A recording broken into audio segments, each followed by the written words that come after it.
Cashed in on my promises. You know I'm too generous. Now I've learned to never help you out. 'Cause I'm done cleaning up your mess. Found myself in my regrets. I've become a little stronger now. A little stronger now.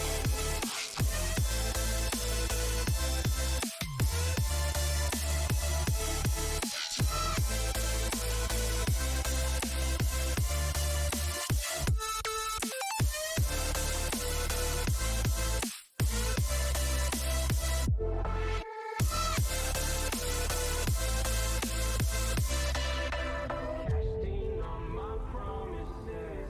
You know I'm too generous. Now I've learned to never help you out. 'Cause I'm done cleaning up your mess. Found myself in my regret.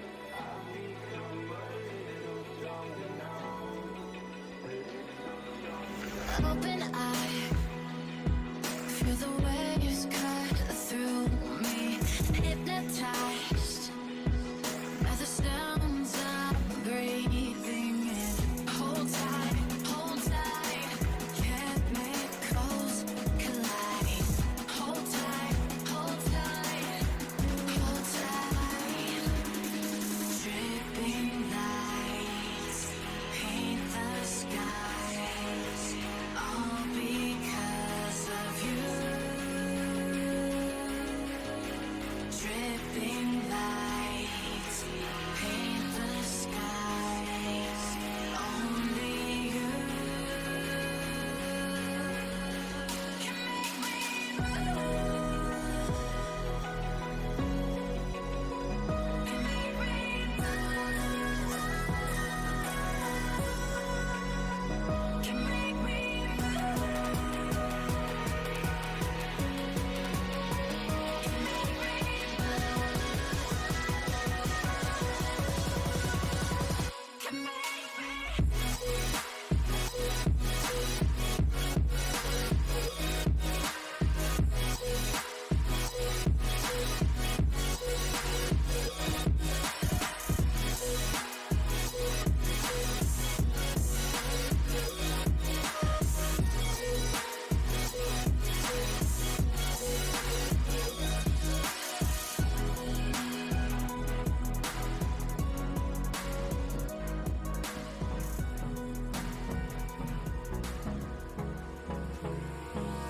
Hold me close till I get up.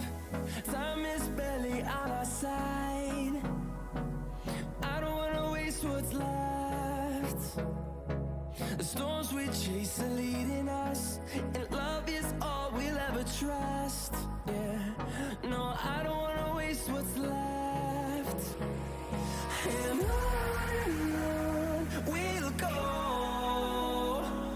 through the wastelands, through the highways, till my shadow turns to sun rays.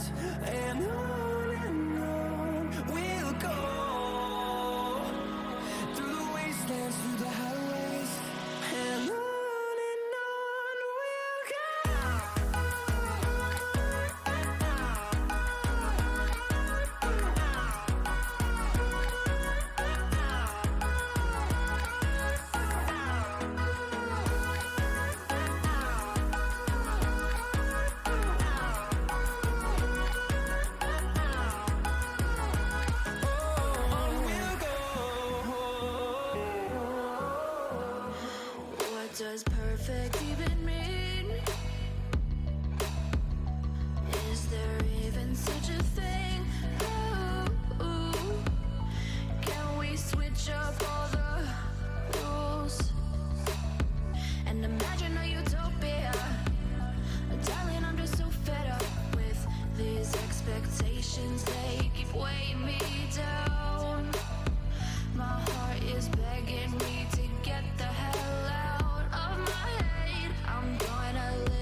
town.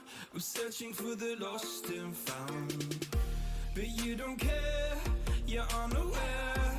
Keep moving like the scars aren't even there. It's in the air like a blazing flare. Don't stare 'cause the flames will burn us. I thought you were the one for me. That's why I gave you everything. Held you close by the stormy seas. Oh, you meant the world to me. I used to kiss your head when you cried for me. Hold your hand while the pain was over. Keep you warm by the roaring sea. You meant the world to me.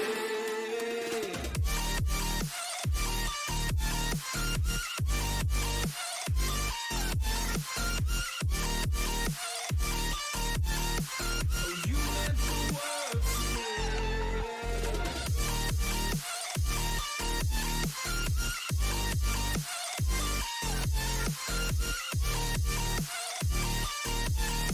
Oh, you meant the world to me.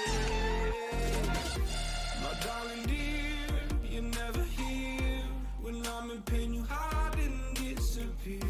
Like shadows in the atmosphere, charting the stratosphere. Yeah. I prayed for you and kept you near, in hopes you'd chase away my fears. I'm on my own, you made it so, and now I'm chasing nightmares too. I used to run with you through the great big leaves, laugh at you when you laugh at me. Hope for us because I believe the home was just you and me. I thought you were the one for me. That's why I gave you everything. Held you close by the stormy seas. Oh, you meant the world to me.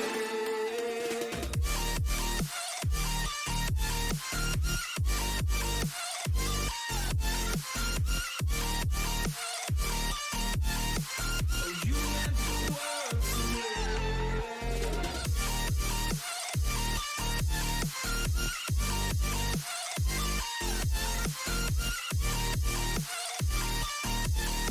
Oh, you meant the world to me. Do you remember how you held me then? Now you got me reaching out.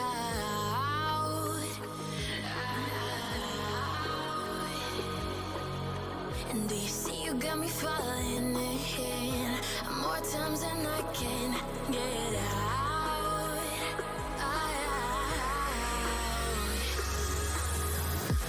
Down in the deep of my mind, I call for you and you're always inside. Down in the deep of my mind, how long do I got to keep you, to keep you? Down in the deep of my mind, I call for you and you're always inside. Down in the deep of my mind, trying so hard not to keep you, to keep you.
Oh, you make me wanna talk back to you. Say it like that. If I hate you, then find someone new. Baby, but you know I never will. No, so I choke you down just like a pill.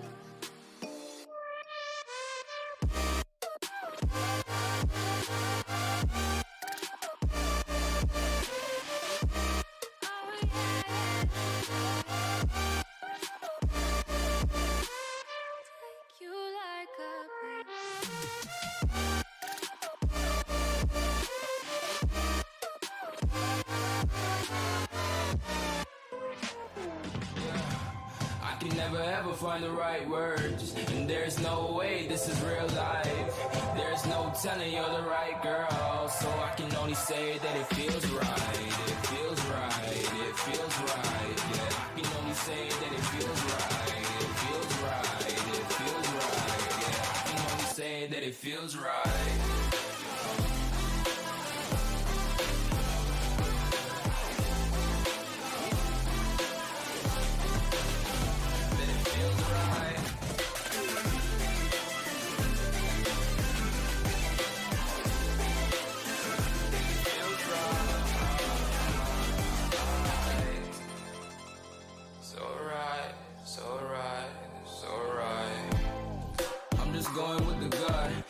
A doubt, felt like this is just a must. Put me in perspective, I'm the deepest in the cut. Everybody tuning in, but this is just for us now.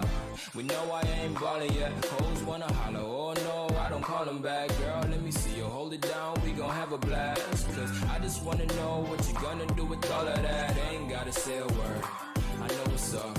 You can have it all, watch me rip it off. I'll admit it, you got me feeling hella loved. Even when it's going down, know that we gon' live it up. Young shot caller, always been a baller. Know that you the one, I can feel it in my heart. Yeah, I won't stop charging, we go and come harder. I can see you and I, way beyond the stars, girl. I can never ever find the right words, and there's no way this is real life. There's no telling you're the right girl, so I can only say that it feels right. It feels right. It feels right. It feels right.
Rising with each beat of the music is bringing real flames in the fire that keeps burning. We're inviting the night in. Welcome, my heart so full. I'm devoting myself to the night. There's no motive. We're just listening. We're existing.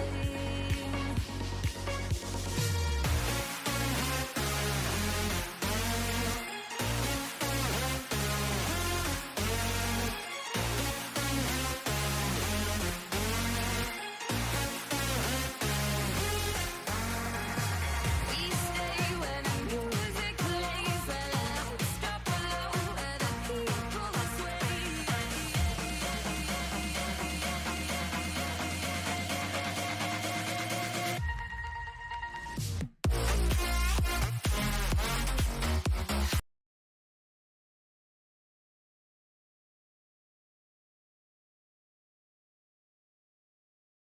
Remaining in the 6-week group stage, it's all coming to a close with the series ahead of us right now. You might think that you're just gonna, watch a game of Dota, Defense of the Ancients. You don't know.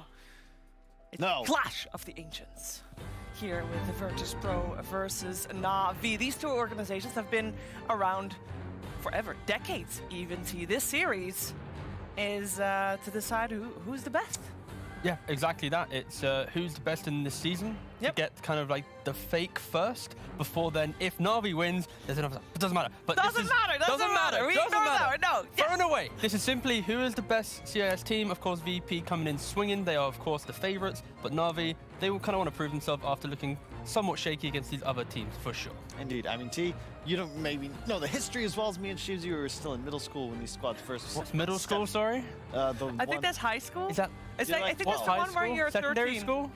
Where you're 13, you're Ah, going to it. yeah. No, yeah. I was playing like Point is, FIFA or something back then. these two organizations, roster irrelevant, are pretty much always on the top. I Yeah. feel like outside of, I don't even know, maybe EG and LGD. Liquid. There's Liquid.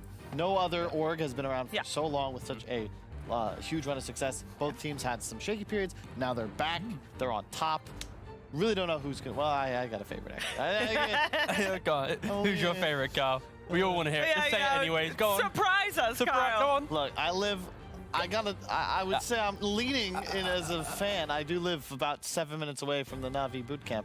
However, VP have looked nigh unstoppable. Secret pointed them out as their toughest opponent in scrims. So, Yeah. I mean, that in itself is spooky. That they are also, because we heard from Secret and from VP, they are each other's preferred scrims. That should speak volumes, T. That is so scary. Yeah, the thing about VP is they're a young squad. They're coming in with these fresh ideas. They don't have this kind of old guard guy, keeping the team going and motivating and pushing in the right direction. It's all kind of brand new kind of innovations to some degree. Yeah. So for sure, these kind of older teams who are still, the best in the world, they're going to look at this team and go, wow, let's maybe look at how they're looking at kind of approaching the game. And for sure, it's going to be, I don't know, VP. The shake on these animations is kind of intense. I'm like, oh my god. I mean, we have the music to go with it as well. We are focusing our attention on Virtus.Pro at the moment. They are the first team to, the first team to guarantee a slot at the major. They just don't know where they're going just yet, if it's playoffs or if it's group stages. But this team has looked dominant the entire season long. They only dropped one game, and it was against Team Spirit. And that game on itself, we recognize some mistakes. There were little timings on the BKB. Are you still looking at the exploding letters behind I was me? laughing at the BKB, Shiva. Hi! What a great series that was. It was. I mean, it was just a mistiming of the BKB couple times. Yeah, a couple times. You know, CK walks in, throws out an ultimate rather than BKB. GPK does it mid, but it does show that they can have issues with their overconfidence. Yeah. And that's maybe something Navi will have to lean on. You know, try and give VP a bit of space on the map. Always make sure they have numbers and just actually can take a fight. Because if they can't take a fight, VP, like always, will run you over. Yeah, was indeed the case. I am also very curious to hear how Virtus.Pro is doing going into their final series of the DPC League. So let's hear from Nightfall. Hi, my name is Nightfall and I'm playing carry for Virtus.Pro. Our team really wants to go to Major from first place. We want to get this first place and go to Major playoffs directly, so we're gonna show our best and fight Navi for that. We're a young team, so we wanna go to TI. It's really gonna be big experience for all of us, and we will try to show our best there if we're gonna qualify. Oh, he's got to throw out the finger quick, because GPK is coming in from the side. DM is still alive. Sure, he's going to be able to push himself out to the side with a sprout. And he's away. He's actually away. I think Navi is a pretty decent team. I think their players in Navi way better than other players in these rosters. And I also think they're kind of team. They're just not 5 people playing their own Dota. They have coach and they're on one page with each other. So it's like it's just a team, not a stack or something with good players. I think our series against Navi gonna be really exciting. I think for both of us, and I hope it's gonna be really good match.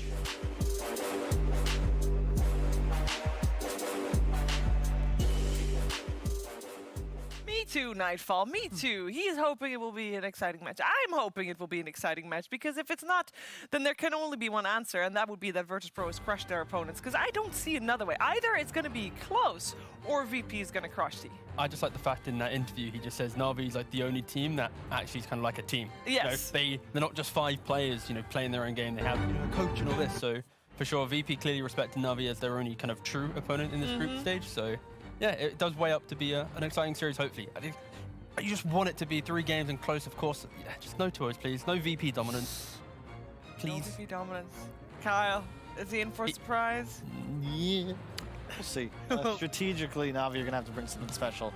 V-Tune versus Nightfall, in my view, is the real clash of, I guess they wouldn't necessarily be ancients. What is the opposite of ancients when it's very young? Clash of... Young? Young. Clash No. of... No. It's literally like an earthquake when it's a close-up and it's just...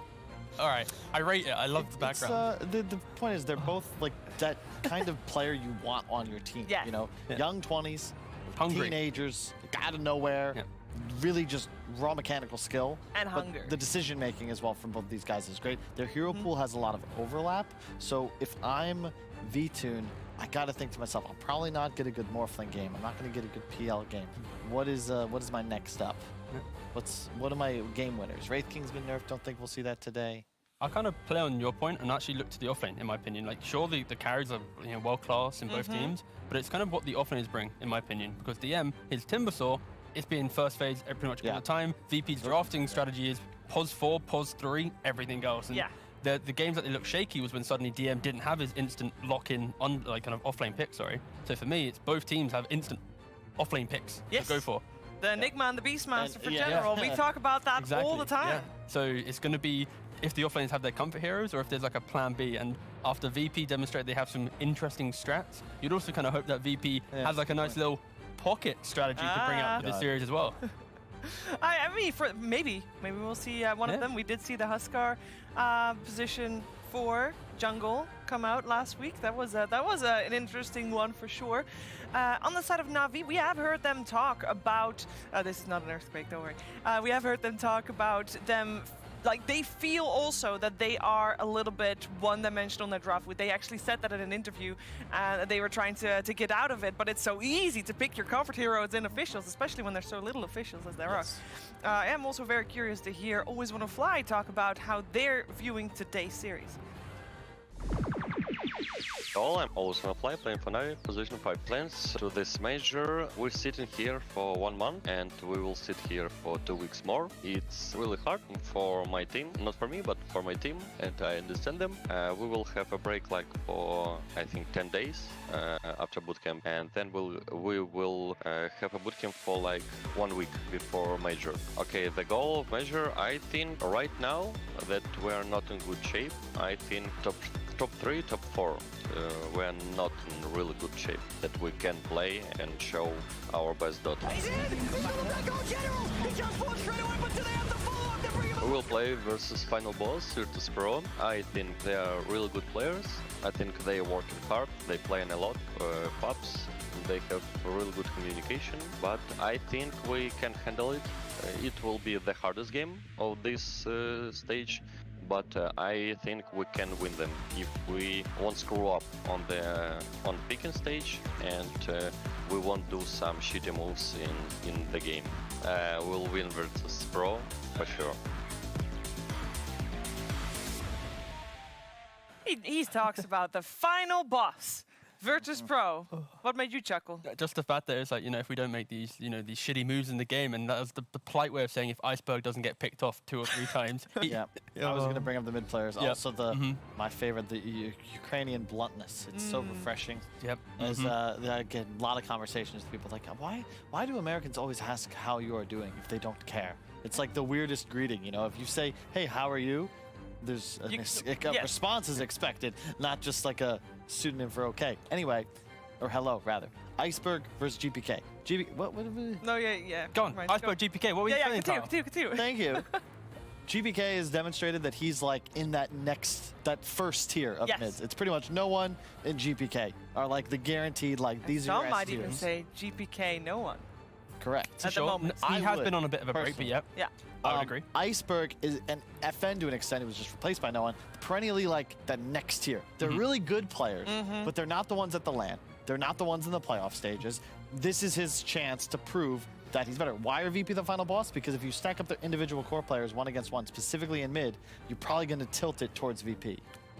Yeah, I can't disagree. For sure. Iceberg, he just is inconsistent. He has games where he can completely take over the game, but there's other times where he looks like he's like the biggest issue for Navi to really push through.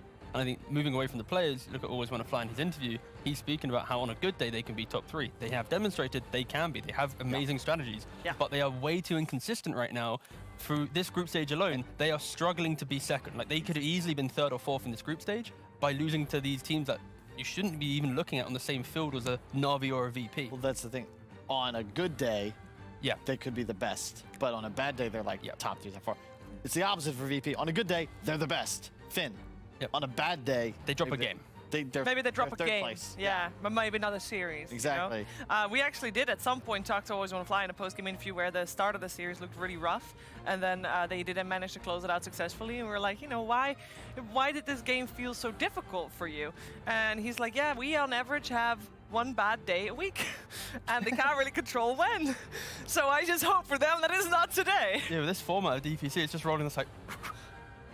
Not an official day, we're good. But hopefully today, they're on a good day because you have to be on a good day or a great day against the likes of VP. So if they are even 1 beat off, then VP will find that kind of punishment against them. So again, we have to hope that Navi, they have the confidence, they've overcome the issues of losing to Spirit, and there's no kind of lingering kind of concerns with the team, like maybe you lost this game or you mucked up that bit. So hopefully that's all kind of cleansed and out of the system, so they get an equal playing field for this final series. And correct me if I'm wrong, Virtus.Pro, they do have Save as their captain, one of the youngest and most successful captains at the moment in the DPC, just globally, I believe.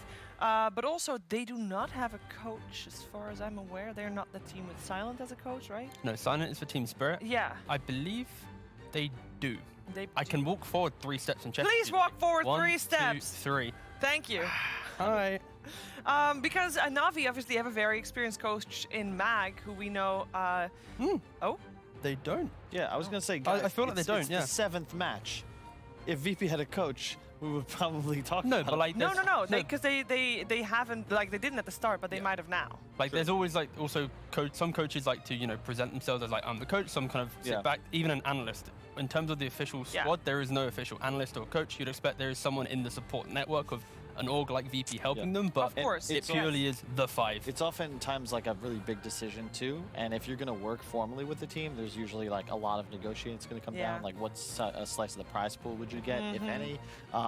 And typically you need to see how they function with your team first. It's not like a player where you have to scrim, and then you kind of have to be on the team first if you're making a squad. So young though. Necessary. Yeah, they're so young. It's like a rare scenario where a young team, they're probably so hungry that the coach is normally helping push the team. Like they don't need that push, right?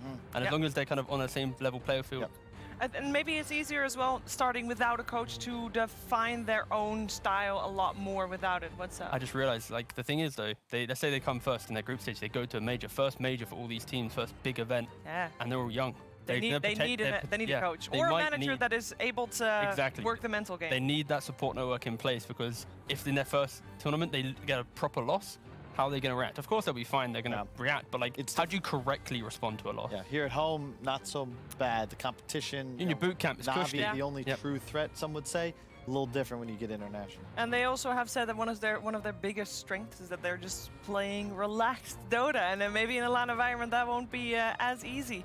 We're gonna find out how they do when they do play a relaxed game of Dota 2, though, because we are ready for the first game of this Clash of the Ancients. It's Virtus.Pro versus Navi after the break.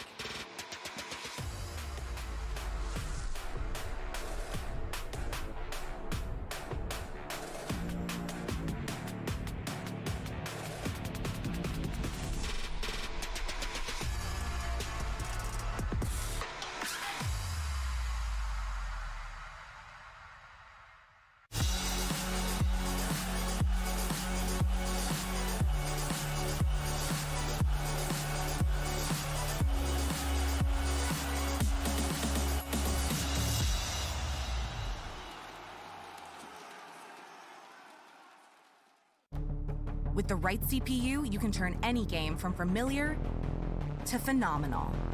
Unleash the potential in all your gaming with Intel 10th Gen processors. With its optimal balance of threads, cores, and frequency to deliver elite real-world performance, only Intel can bring Marvel's Avengers to life with in-game PC optimizations. Supercharge your Marvel's Avengers experience with Intel Core i5, i7, and i9 processors.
Watching the clash of these two titans, or a clash of the ancients, going up against each other. We're joined by Purge on the big screen. We got Kyle and T-Gov with us as well, and we are ready for the draft of this best of three. Purge, we reiterated that at the start of this draft, we are... no, actually, we already have one of our points countered because VP banned out both Enigma and Beastmaster. Yep, there we go. That is the Navi, the anti-Navi. Yeah. Oh, and we go fast. This was the replacement, I believe, in the series against Spirit. It is once again their replacement. Oh, did you say Courage? Oh my God. I got really angry because Kyle started talking. Yeah, I get it. Oh. Took my screen. Sorry. It was pretty funny. That's good. Go on, what are you saying, No, Kyle? go ahead. Kyle. No. You first. I was a joke, Kyle. It's fine. I wasn't actually making funny. More Anyways, importantly, summons Tide is good against pushing. Boom. There you go. Go ahead. Lion Tide. but think about the draft construct that VP has. When they are second pick, it is always pos 4 into pos 3. Here, Navi, they banned out the Timbersaw as a key focal point for most of VP's season so far. And it feels interesting that Navi did kind of lean into picking supports that would be weak into a Tidehunter, because that's normally like plan B for Virtus.Pro. We used to get to see Lion and Tidehunter as a pairing. Again, Alliance kind of popularized it in the EU division, but very strong combo, and Virtus.Pro for sure will be comfortable. But Navi, they get their Chen, can set a high pace to a game. I mean, it's always a joy to watch like the top teams draft, because the things they do just make sense. Yeah.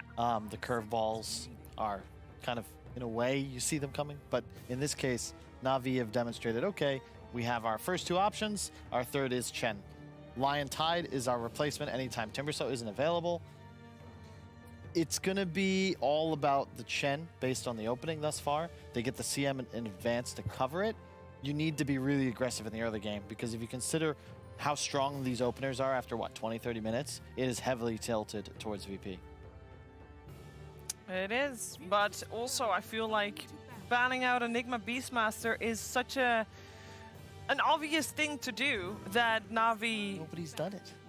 No, but Navi will absolutely have come up with a plan that is different to the Beastmaster and the Enigma for general. Sure. They've had pretty much like a week to be able to get new heroes. Yeah. And if in scrims, they're actively going, you know what, guys, do you want to play Beast or Enigma today, General? And General goes, yes.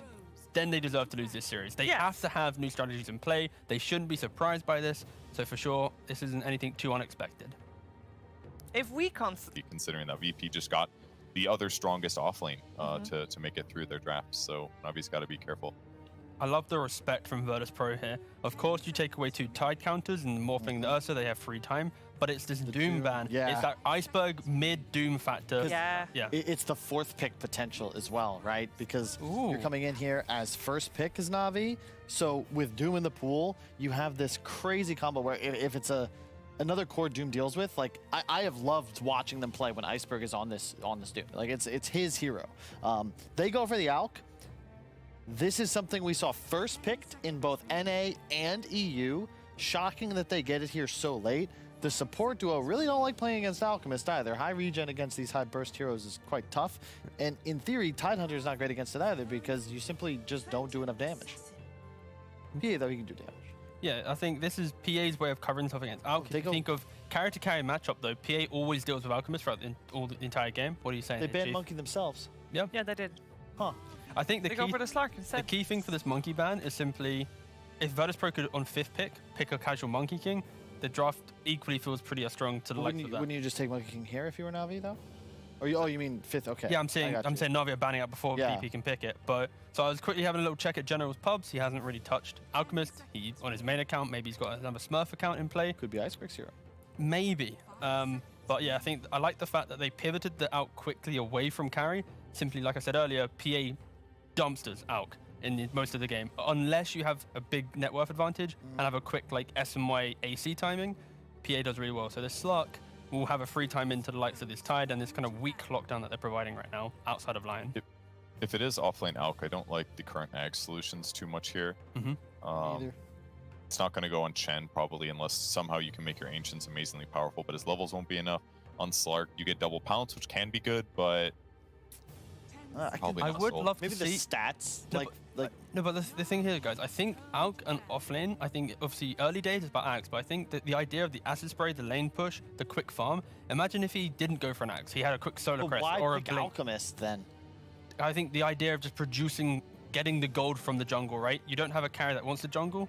Like, you have to look at the theory behind it, right? And then, like, he's getting a 12 minutes, he's having 4k gold thrown into an Axe. Imagine if that was an active item. So you're kind of indirectly the item. enabling I got it. Like, I totally agree, Necrobuff. but like, It's general, right? You get a stun, you get the There Iron we- Summer. It's a hell of a lot of pressure. It That's could a work. That is It true. I could hope work. not.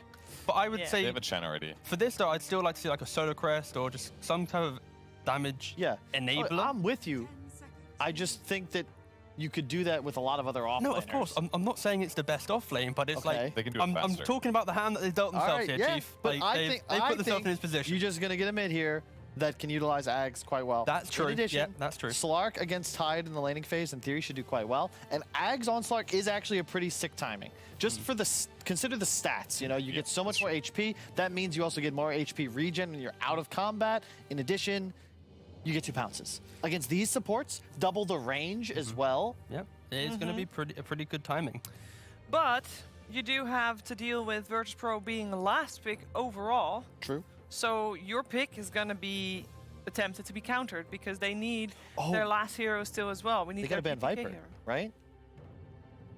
You gotta ban Viper if you're VP. Yeah, a casual PA. Viper here would be very That's strong. it's a sick Viper game right now. I guess for them, for Navi, it's so many eggs in the basket of run at you, go forward, but with minimal stuns, right? You have Concoction, maybe a Centaur from Chen, and that's it, a root. Like, they don't Yeah, but really it's have like a lot. at the same time, PA becomes like straight up worthless until Battle Fury and BKB. Otherwise, you get Atos, you get stunned. Any sort of CC and Nether Toxin is just game over for you. Yeah, like Navi is 100% looking to play out their laning phase and collapse against the game from Invoker. Whew. Okay. Okay. Okay, well, there's an Ags for your mid. I mean, Where's the kind of. stuns for the Cataclysm? I don't know. It also Stand depends still, how many VP. levels. Like, a Cataclysm is based on your Sunstrike, and usually people go cross-wex, so the Cataclysm won't even be that good until later when he levels up more. This is going to be So- an insane, like, 15-minute timing. But If their lanes go well, I they just- can get Roshan, you know. It's into like superior initiation. okay, don't worry, like don't Lion, worry, a PA that just hops on top of him. Like I hate playing Invoker into PA. That's like I've had Invoker players on my team tell me never pick this into PA ever again, Yes, please. I agree. I think outside of Slark, everyone hates playing into a PA that's already been revealed on pick 7. So for sure, VP, they're in such comfort right now. It's about the timing. Think about just how Alk offlane plays. If they hit the beat, hit these timings, Sure. collapse the lanes, then they set a high pace to the game. You mentioned Slark Ags. They can play off of the Invoker aggression, but if any of these lanes go bad, Invoker hates playing from behind. Alk hates playing from behind, just jungling. Like, Navi have given themselves like a high risk, high reward type lineup. Maybe you hit a. But the thing I would say like this timing. I remember like the old OG with Miracle used to play Invoker Exort with this Forge Spirit Drums Treads build, hit a really aggressive tempo, but it was with heroes like Terrorblade and PL, not Slark. That's I like Storm. Love Storm. We spent GPK Storm. no Yeah. lockdown. Whew. It's the GPK. Oh, jeez. Yep. Is there any surprises in terms of who's playing what? I don't think so. Not really. I just Not think really. Virtus.Pro, 25, 30 minutes plus when PA has 2-3 items, Battle Fury Deso +1, Storm has Orchid. This is going to be a painful game for Navi to play. So it's all on them, strong lanes, get this out draft going. We see how volatile Alk offlane is. It either wins the game in 20 or it loses the game in like 10. Like it's that volatile. What's your thoughts, Purge? Yeah, I agree with that. I guess you can do fast eggs on Slark to double lockdown Storm, so they have some options here, but it just feels like VP should be able to be more aggressive. Roger's got to win a lane, always want to fight, can't feed, and Alk has to do something special, 'cause I don't think the fast eggs is going to win them a game here. All right. Thank you very much, Kyle. Yep, totally agree. I love this VP lineup. This is like what the meta is in my view. You have early team fight. You have a lot of natural steps in your timing, like where you get stronger and you're willing to fight. You don't really fall off. You're going to scale exponentially throughout the game. It feels like if you're Navi, you have to get early towers, probably mid tier 1 by 10 minutes, somehow avoid Ravages. Slark really wins you the game. 0 deaths on VTune. Navi, take this. I just really hope that Navi, they've had a week to prepare for this. They've clearly been practicing the Alk Yeah. offlane. I hope there's some method behind the madness and they can actually execute to the level they need to. Because like Kyle just said, VP, they scale so easily into the next Yeah. game, unlike Navi. So again, hopefully Navi, they have something really surprise us with. Yeah, there's a lot of pressure here from my panelists on Navi to perform well in their first game here against VP. Let's see if they can do it and hear from our commentary team of ODPixel and Fogged. Let's see indeed, as we get ourselves into game one of what should be a very exciting series between Navi and VP. Fogged, we had some sort of concerns and hesitance from the panel here on with regards to Navi's draft. Do you sort of hold the same, or do you think Navi is again going to be able to show us the power of a lineup built around an offlane out that we have seen, of course, in other regions? EU, you know, they're doing this, and when it works, it really does. I think Iceberg has to have like a flawless game as this Quaswex. I think if he goes Exort, I'm gonna just heavily lean toward VP instantly. I think this draft is so unbelievably greedy from Navi. Like, you have 3 heroes that literally do almost nothing until they start getting items, and those are your 3 cores. I gotta say, they have no real team fight that comes together either. I feel like Iceberg, he really has to pop off on Quaswex, or I think VP's draft is just way, way stronger in all fronts. Is it what? It's just to sort of the level that, from what you've seen from VP throughout this whole league, you would not expect this team to lose to this sort of greedy lineup. So VP is more about like stability and more about like the easy to execute kind of stuff. Navi's, this looks like some crazy kind of like weird chess that's going on here. I'm not too sure what they're actually going for with where it all culminates together. Well, I look at VP's, I feel like it just is this very nice synergistic draft. They have to worry a little bit about Slark if he gets out of control too, and he's able to get like these leashes, because the leash aspect versus PA Storm can be annoying. But I'm really just going to be staring at Iceberg like the entire game. Sure. A couple deaths on him, and I feel like they have no way to make plays. It's all revolving around Iceberg early game for him to have a good start, for them to actually be able to contest versus this really strong draft that hits an early timing. Sure, PA takes some time, but the other 4, they're going to be fighting. Like, GPK is very active on his Storm. I mean, and that's the thing, right? You know, in this mid lane up against the GPK Storm, this being the final pick from VP's lineup, and you think it was a very solid ending to their draft? Yeah, I think it applies. It makes it really hard because they just don't have good lockdown. So it's like Iceberg has to do a lot of different things with his job, and the Slark has to connect pounces on 2 different heroes, it feels like, but he also has to address supports. We'll see how it ends up working out, because the one thing is that Alchemist in this early laning phase, he's a monster. You know, the acid spray push out, you're always able to get your farm, but PA is a hero that I feel like doesn't care. I don't think you mind getting acid sprayed at all. You're super high armor, you have good ways to last it under it anyway with Dagger. So yeah, I'm really confident. I really like what VP's got for themselves. All right, we'll see how well Nightfall's able to farm against that pressure of that lane. Meanwhile, down on the bottom, are things going to be as happy for Vijin on the Slark, or do you think he's going to have a bit of a tougher time? I think he'll have a tough time. I think it's a very different matchup than it was before, especially with the backup of a hero like Lion. Top lane. I feel like that's... Ooh, Roger might... No, he's going to be fine. The Fairy Fire will save him. Fair share to save him, yeah. That was close. But yeah, bottom, I feel like Tide actually applies good pressure to Slark, because unlike PA, no, PA has 5 armor. Slark, you have 3. You get gushed, you're negative. Lion, ranged hero, takes advantage of that pretty nicely. And you're not able to really build up your Essence Shift stacks as much as you'd like versus the Tide, even if you have CM. And CM is one of the better heroes to kind of stabilize these lanes, because it has 2 different aspects of holding a tanky hero to build up those stacks. But Lion Tide, we've seen how effective this strategy really is a lot of times lately. No, we're obviously very early, you know, just 2 minutes in, but already first few waves, we're seeing Nightfall up top, not really missing the CS, and in that mid lane, GPK already getting the edge as the Storm. Yeah, and VTune, he started with this stick and Ring of Regen just because he knows the spam is going to come from the Gush, but you know that makes it a little bit harder because he has no stats, so then those hits, they hurt more when they do come out from the Lion. And we're watching Save, you know, with the boots, making sure to block the pull camp over and over again. We see that sentry down from Navi to be able to block it out as, well, he's going to fly. We'll survive, but close. Obviously, both supports nearly dying there. V-Tune jumping onto Save, but can't continue to chase. I just always want to fly down bottom. Getting low, Roger had to TP out of that top lane after they made a move onto him. I see PA not getting pressured by the Alk, and Alk's not... He's still getting the farm, at least he's not dying, but he hasn't skilled the Grievel's Greed, which is a bit interesting to me this game. He's going to get hit pretty hard here. Needed it, and that's only level 1 Maledict, so it's not as bad, but... Still, you know, he hasn't got regen on him. He's got no regen left on him in this lane. So he's going to be sitting pretty low. I mean, he has to get some out before he faces another sort of Maledict combo. He's got to Ring of Bastion on the way out, but yeah, no health regen. So General's going to look to Roger. Okay, Roger's got at least a salve, so Roger will be able to head over and give that to General to keep him stuck in the lane.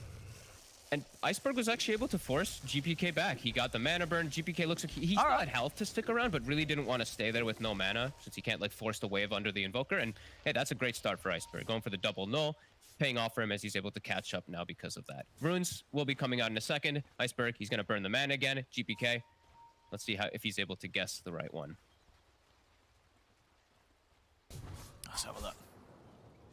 So it's going to be a DD top. Roger will make sure that it's under control, and Iceberg push the lane in on GPK. He'll be able to pick that up for himself, which is very nice for him. And we're seeing V2's lane. It's starting to get better. He's gone for the 2 points into this Essence shift that we don't see too often, but makes sense versus Tidehunter. And he does have a significant amount of wand charges that have built up. Top. So he is starting to catch back up. Top general. He's gone. This time he's going down. There's no chance for him here. Suicide. Oh, okay. All right. That's no, yeah. Well, there you go. That's why I skilled it. That's why I got it instead of Grip Blade, right? Bottom lane always want to fly. They get the That'll be where we see the first blood.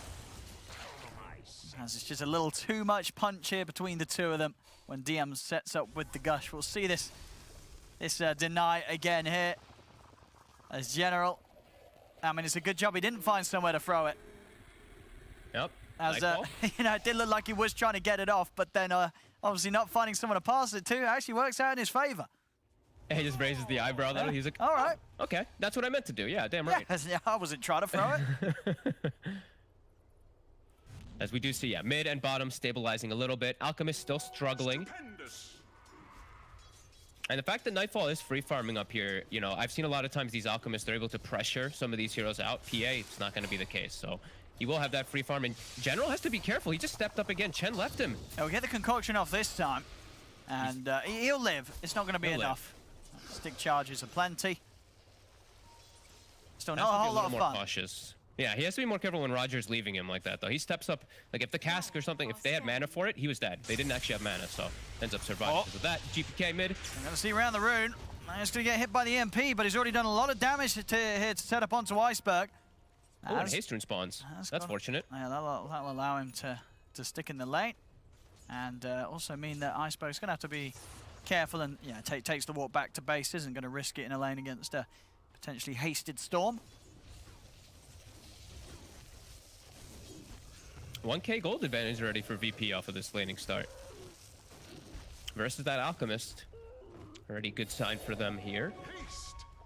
As General, yeah, he's really struggling. And, you know, just like the panel was talking about, I went through like all of General's history. I went through every single one of his games that he has played recently. No Alchemist. It's pretty much just been, as they said, Beastmaster, Enigma, and then a couple Mars in there. So it's a different strategy. And, you know, you have to practice this one for it to actually work out.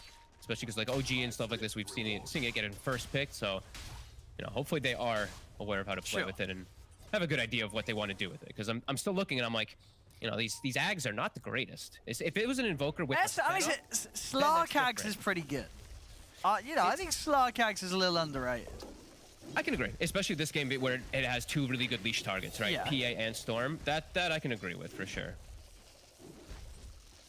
But sure, whether it's good enough to sort of make you say, hey, we want to do the outcall flank, get him giving out an Ags. You know, you got him, like, you're never seeing the outcall flame played in a game where he doesn't get any Ags early at all, right? Or are we? Are we seeing teams try it on the off lane where it's not getting any Ags?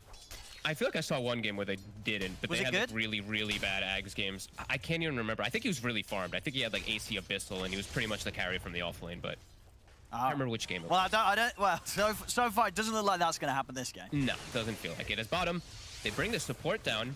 They know they can move Kingslayer down here because the PA is not getting pressured Nightfall. So now they start actually applying pressure onto the Slark lane. V2 might have to move soon. Now we'll see where he heads. He is going to be going the Diffusal BKB route. So wanting to fight this game, V2. And honestly, if he's going for that sort of route, then the Aghanims is very beneficial. Yeah. And yeah, he's queuing it up, and it must be. I don't think you're giving this out to anyone else. You're giving it to the Slark. I mean, the 2 pounces and of course the stats are going to be very beneficial for V2. Always want to fly again. He just TP'd out to this outpost, and the 2 supports are there, and he's just dead. And yeah, Nightfall just continues to free farm top. So yeah, they're doing a good job here at VP of applying the pressure. And Navi haven't been able to find a way to actually capitalize and respond to it at all. As GPK even swinging over to meet with his 2 supports and farm the enemy jungle. Now we're going to see Iceberg make the move. He wants to try to get this tower top, try to slow down Nightfall. I mean, it's a solo PA farming top versus 2 heroes. Dire's courier has been killed. Well, they get his courier. Oh, they did. Nightfall was hovering it around there, probably to pick up the Ring of Health. Oh no, he already had the Ring of Health actually. Was just waiting for the money for the Void Stone. But won't be able to get it out. Does show Iceberg making the move though, so he will be able to be protected there. And Iceberg, he's gone for so he's committing. Wow, the 4th point in Quas even too. Usually you only see like the 3rd point, and then you max out the Wex and you start getting some Exort. But he's going really in on the Quas. We're seeing the supports as well as GPK moving top.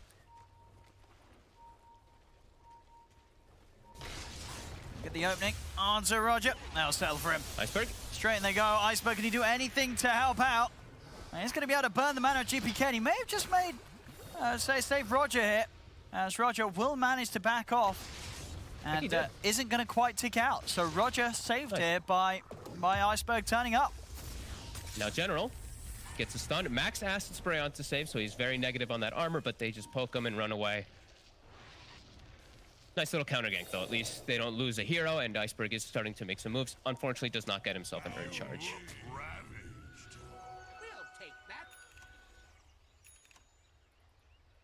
Oh, I see an Arcane Rune. I wonder if General... Okay, he's going to take it himself. I wonder if the temptation would have been to lend it over to Iceberg. But not going to be the case. And it's time to farm the triangle. Time to get that Ags online, and they're starting to, get away with the greed. VP. Wondering what their next move is going to be. Probably looking to go down bottom, at least look to pressure this tower, as they haven't gotten a hit on it at all yet. They're going to smoke even the 3 in the mid also down bottom. That would be a heavy commitment to really go for this tower. And that would open the map up nicely for Navi. They're actually not going to. Save's just going to run down there, meet the Tide in the PA. Navi, will they defend this? I don't know. It's up to General. He does have that Arcane Rune, so maybe he will think about it, but it's tough to go to the Tide's lane.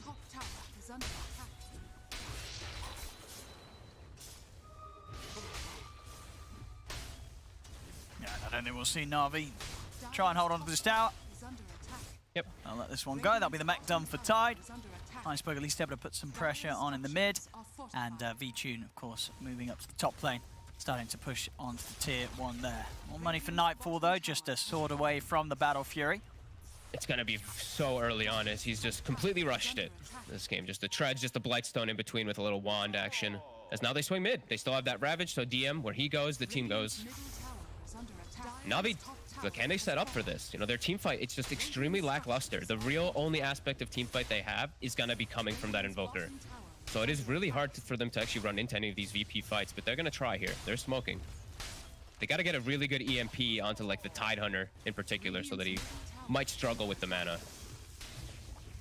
It's a 400 burn, so he will still have mana for Ravage, and his Arcanes are up in 10 seconds. I actually like the DM when Arcanes this game too, just want to point that out, versus the Quas Wex. Always want to have at least one pair. Absolutely, yeah.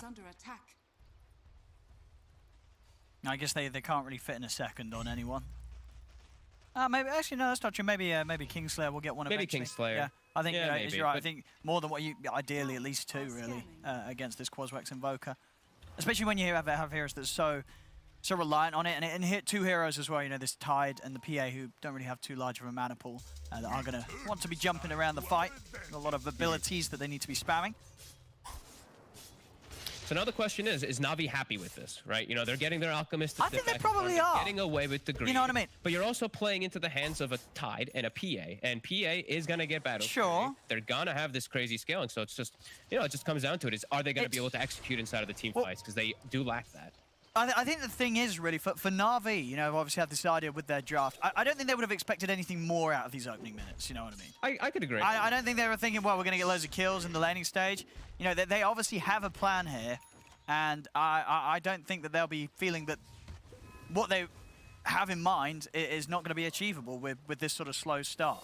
They're going to know that the Ags, it is done. We'll see it get passed over to V-Tune. And he's got a defusal. They've got a, yeah, I mean, they have a really good, strong timing here. He is 1600 HP too. Let's see what he does with it. Let's see if he can catch on to these squishies. Let's see if VP will prepare. They have Orchid. So V2 has to be a little cautious with his dark packs in particular. I mean, if he catches the PA on the Storm, and he's in, and he's got it. The second pounce will connect. Sunstrike coming down, but Nightfall's off to the side. They've got a concoction coming in, but Nightfall, he's back underneath the tower. They can't quite finish off the kill, and now VP, they've got the chance to turn. Gush and a Death Ward takes down the CM.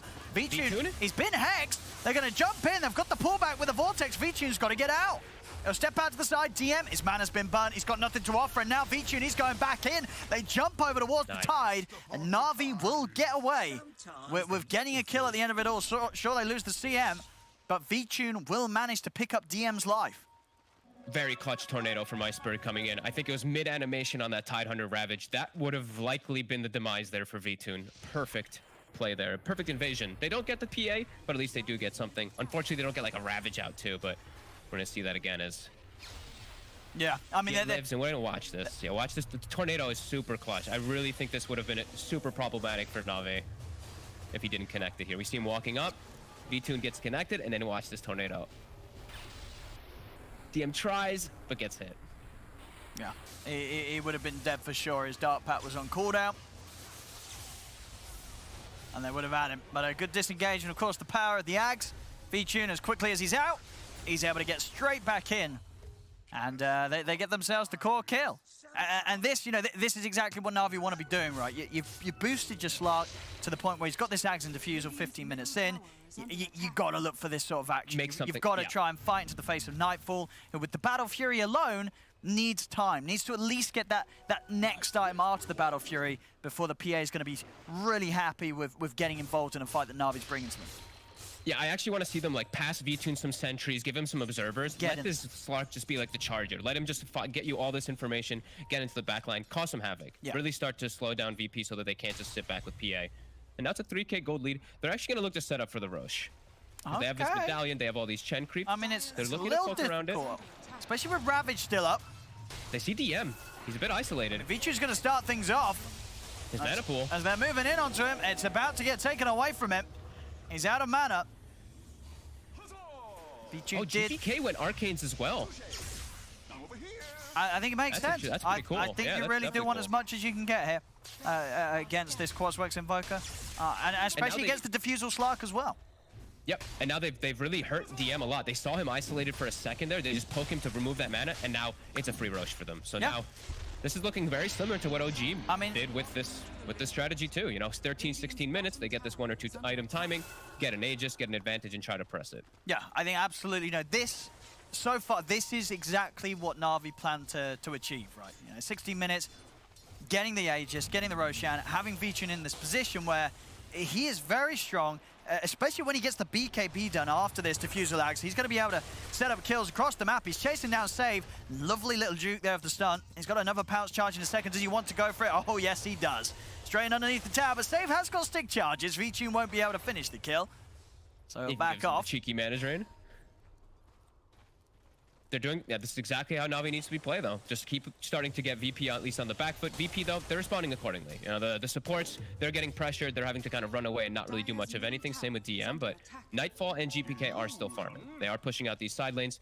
GPK even going to look to bait with an illusion. He pops that one out, starts sending it toward the jungle. Not under any vision, though.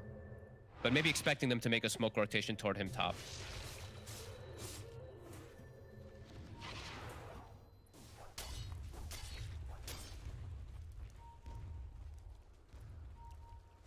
Yeah, for VP, the way that Navi plays here is if they do overextend, do get caught in a Ravage and a turnaround's there from VP, this PA cleans up. You know, the game could quickly get very difficult for Navi. They've got to make sure that each of these moves is pretty flawless and that V-Tune always comes out on top. And he's going to get the jump in.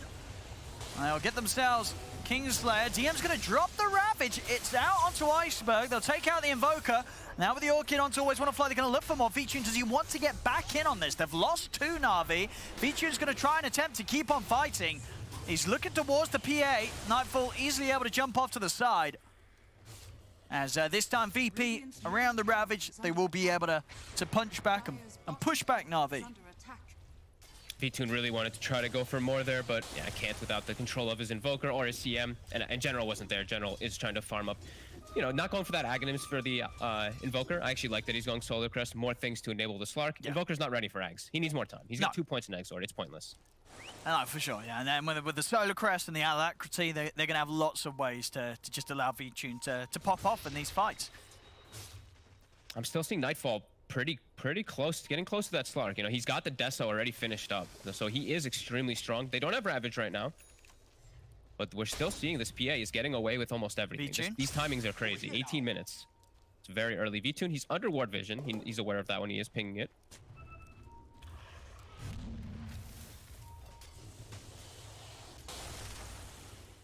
I'll be able to take that down. Got to keep playing these invasive plays. And right now, too, no Ravage. I really want them to just hunt for something. They do see some information with bottom ward, so immediately TP. They see the supports. VTune, get active. Iceberg even going to connect. I like this move a lot. Should be able to net them at least 1 kill. They want the big one, though. They actually want Nightfall. Sitha got the damage. He's got Save by his side, so Nightfall will be able to jump to safety. Iceberg's able to deal with Kingslayer on his own. Let's see if VTune's able to dive in deep for this. He's looking for the Lion. Tornado follow-up, Nightfall, he's out of here. He just ditches him. This should be a dead Lion, though. VTune able to finish off Save. Get himself another stack of the permanent essence shift over towards mid. General not able to find a target in time with the concoction. As VP's out into the shadows. Navi's doing a great job with all this aggressive vision. Look at the wards that they've gotten down. There's literally no vision right now from VP because this Slark is able to snowball like this for now. He's able to take out all the vision. They're able to play around their deep aggressive vision and watch the supports and just play around it. That's why we see that TP happening bottom, VTune getting those kills and getting close to BKB. So he'll have the coverage versus Ravage versus Orchid pretty decently. And versus those supports, he will be able to run rampant in the back lines. And even the Solar Crest now. So he's very enabled. DM, Ravage is still down. Here we go. Let's see what VTune can do. Does get held back. Stun from Save. 40 seconds on Aegis. VP wants to wait. They could definitely look to fight around that timing, though. They still are. I mean, the PA is just still very strong. He will be able to erase like 3 of the heroes quite easily. Even the Invoker, if they get on top of Iceberg, he's just dead. So Navi still has to approach these fights quite carefully. And oh, look at General. He's getting the Berserk potion. This is the first time I'm gonna get to see it. I mean, it's all about buffing the Slark, right? It's all about the Slark. And what numbers have we got from the Berserk potion? Just 50 attack speed for 10 seconds and a 400 heal. Well, 40 per second for 10 seconds. And a basic dispel. That's so pretty that'll nice. be able to cover him maybe versus some Orchids or some annoying little things too if his Dark Pact isn't perfect. As Navi, Aegis is reclaimed. They're swinging to find a fight. Oh, hello. Nice tornado. He's going to be able to jump out of the EMP, though. Yep. And VP's going to smoke themselves, look for a wraparound. They know the Aegis isn't there. BKB's done on VTune, though. And they did see that smoke. You know, they have that ward still that got them the kills early on the 2 supports. So we'll watch and be able to read at least the movements from VP for the moment. VP trying to get the high ground here again. A little scared to walk up immediately, but they will. Get the angle. Nightfall. So VTune doesn't want to go. He's a little suspicious of a trap being set, and it is. You know, VP waiting behind. Dire's top tower is under attack. And Save has Blink Dagger too on the line, so if they do connect a Ravage, he will have the follow-up either for that Invoker or that Slark. And the Invoker and the Slark really feel like it's like 90% of Navi. The other 2 heroes just the other 3 heroes kind of feel like fodder for the most part. Positioning really does have to be everything for them versus this Ravage. As it's still no Blink Dagger on DM, he's very close. He's about to be finishing it up. They're even going to TP out of top. Playing very cautious, VP.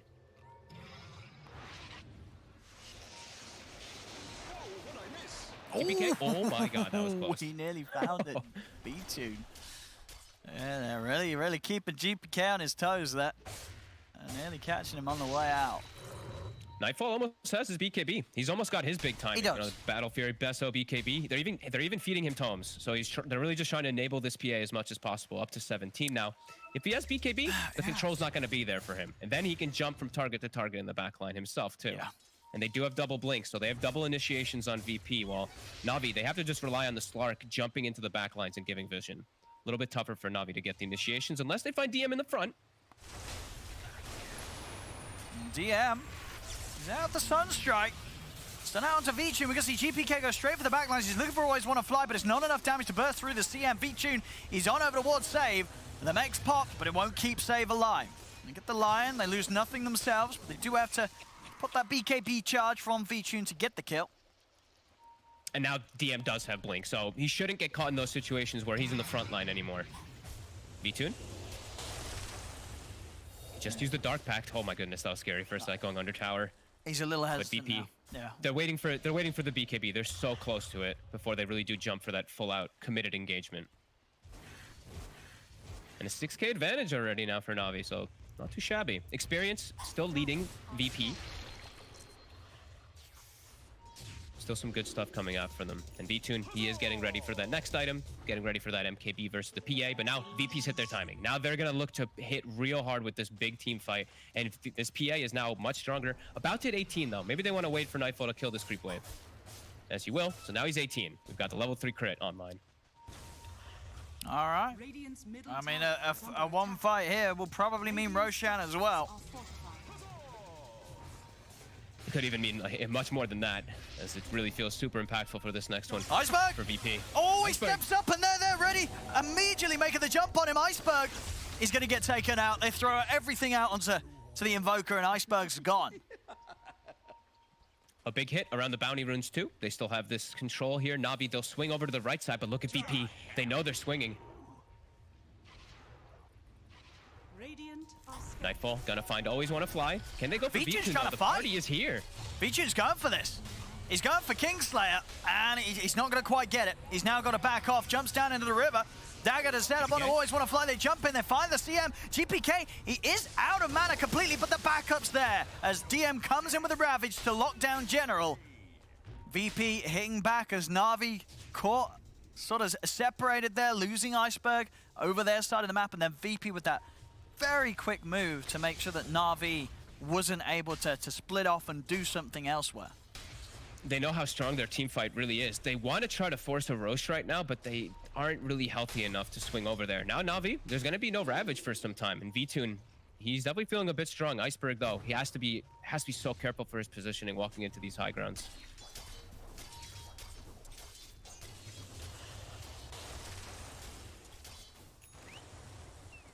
Oh my god, GPK, BKB done.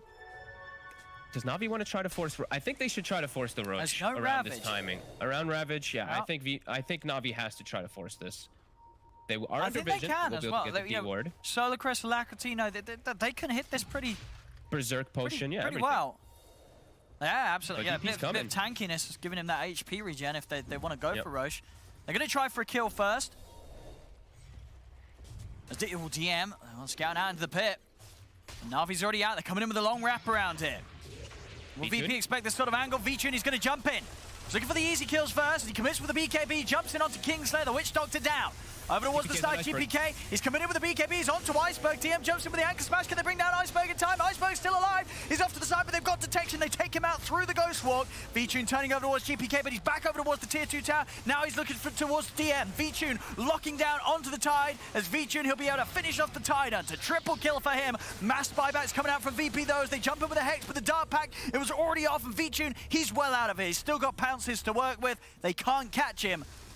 And he's even thinking about maybe jumping back in if one of them pushes out alone, as that was, a couple of buybacks expended there from VP to try and keep the action going. Nightfall, he's hunting.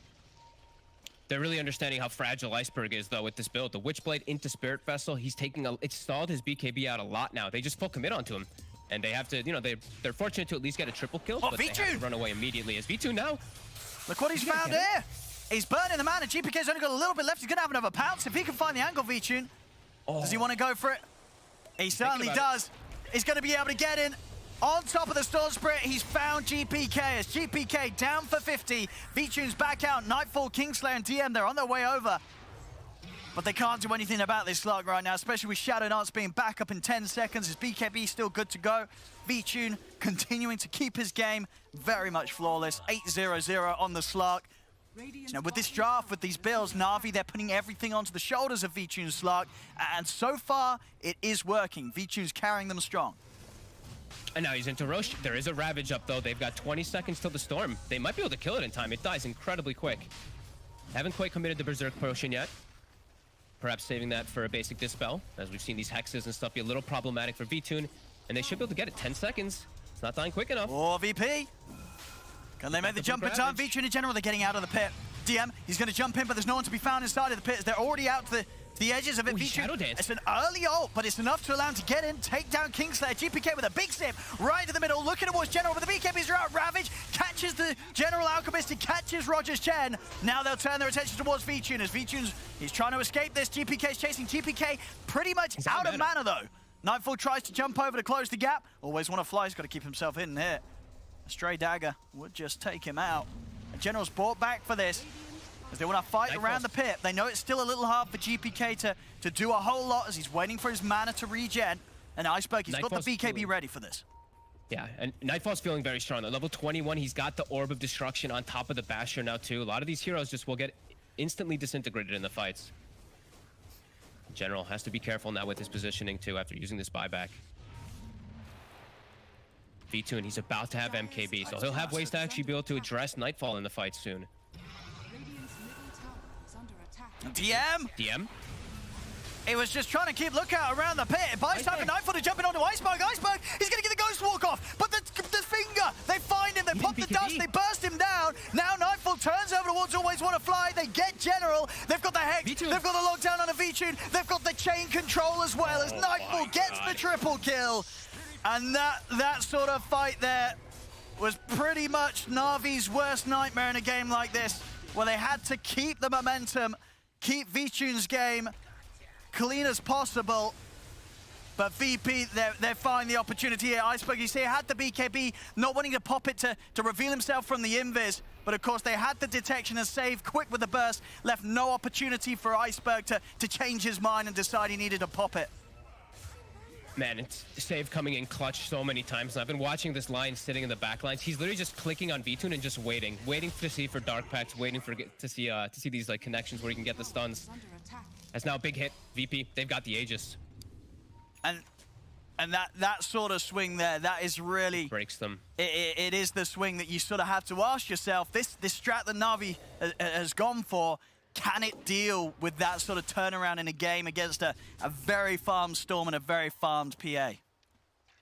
And I was really worried for Iceberg in this game. You know, this Invoker, very fragile hero. He's just being focused every single time. VP understands he's the team fight. He's everything when it comes down to Navi's actual control for the Slark to go crazy. And they're just addressing him in every single one of these situations. V2's still able to pop off in most of them, 9-1, but Iceberg is not able to get almost anything. 1, 4, and 5. VP really understanding how to take the fights. And now Aegis and Chi on these two heroes. I don't know how Navi is able to deal with the PA. They couldn't deal with him before, and now he's just got a full another set of items finished. Yeah, they're ready to go into the base. VP know after that fight that they're in a very strong position. And that was without Ravage.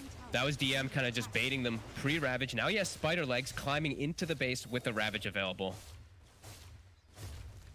Heroes are going to die real quick. I'll see how Navi Navi connect start. on pretty much anybody. So jump in, VTune, he's having to put the BKB. GPK is in on the backlines. Nightfall jumps over the Ravage. They're able to get the three of them. General, Roger, and Always Want to Fly all caught out there by the jump from DM as the three of them fall and no buybacks on them. As VP have now easily got the space to take this bottom tier 3 and almost certainly more. Just deleting heroes at this point. Level 24 PA they've hit all of their timings and they've taken such good fights. And now they're going to back up. They're going to give some respect to Navi, even though now they've taken such a commanding lead in this game. Only says 6K, but it feels like it's way more than that now. Yeah, perfect jump from the trees there. Yeah. Of his position, Navi not prepared for him to already be close enough to get that sort of deep jump at the angle that he did.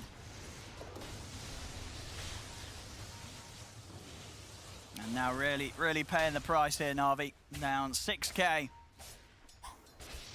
And now they can't really go out because they can't fight versus this at all. Like there's too much map control for VP. Now it's a DD on the PA too. Even without Ravage, the fights just, they're not there. This Slark, he can't actually jump into the backlines and kill a hero immediately or anything like that.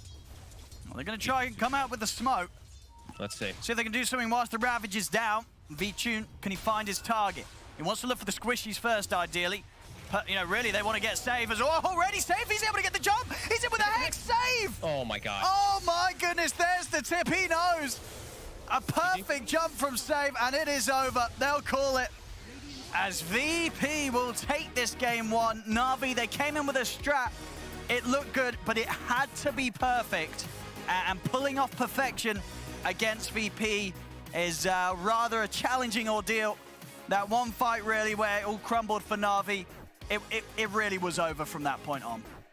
Yeah, VP just, you know, a couple times here they were slipped up with some of the movements, but overall, a really smart game again from them. Just reading the movements from Navi, understanding which fights they need to take and which fights not, when they need to sacrifice their supports, when not to sacrifice the supports, and just giving Nightfall an absolutely free game. 12-0-9 on the PA, just fully enabled by his team. And how did these supports end up with this, right? 4-3 on the line, 2-4 on the Witch Doctor. You'd expect them to have more when they're playing versus such an early Slark Ags, but they played so well as a team, sat in the back, and just took all these good fights. VP, again, looking real hot. Yeah, and there's always going to be that volatility, right, when you run a draft where it's all about VP being able to live and fight his way through, and especially a game like this at the end, we did see sort of the 2 times that he died, which was the sort of too many when he needed to do what he had to, just getting tripped up by save. You know, this line, that hex, that one spell, if he gets the jump, then it's kind of game over for the Slark.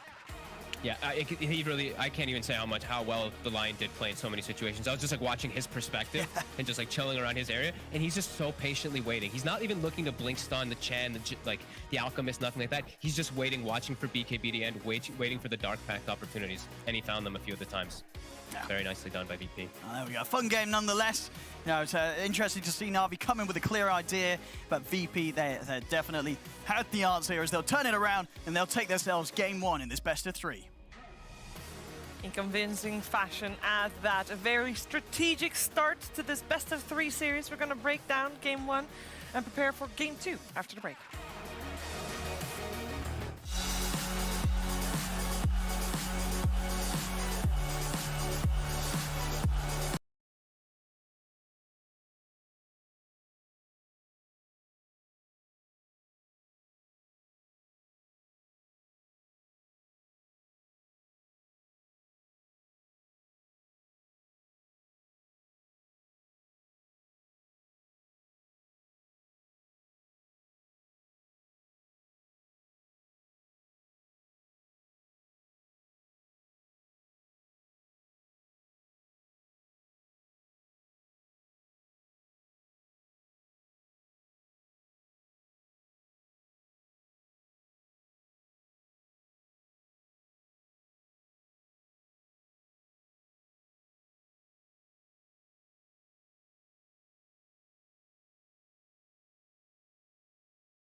a lineup that we haven't seen from them before. They obviously had a week to prepare for this one, and they came out with the Alchemist off lane together with the Chen on the top lane, and the laning stage was actually going fairly even.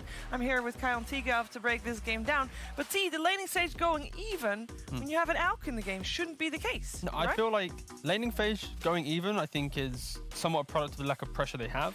I kind of want to fast forward from that point to this point, like kind of these highlights here. 24 minutes to highlight just before this one. That split decision from Navi, where they send Iceberg to their top tri-camp, whilst the rest of their team is playing on the other side of the map, utilizing that Slark vision. Iceberg has just left his team from a completely controlled area, vision, everything. There's no wards from VP. He runs up high ground, dies, and that subsequently gives VP this confidence to start TPing around the map together as a unit, and they start chaining their own kills. So I think Navi, they played so well around the Slark timing. It was amazing at how they pushed him into the game, but they didn't keep pushing him into the game.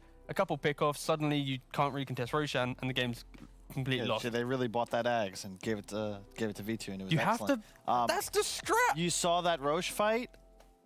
You have Slark going for the tide, PA ignoring him completely in the duration of a BKB. 3 enemy heroes are dead. Slark is still chasing a Tide Hunter.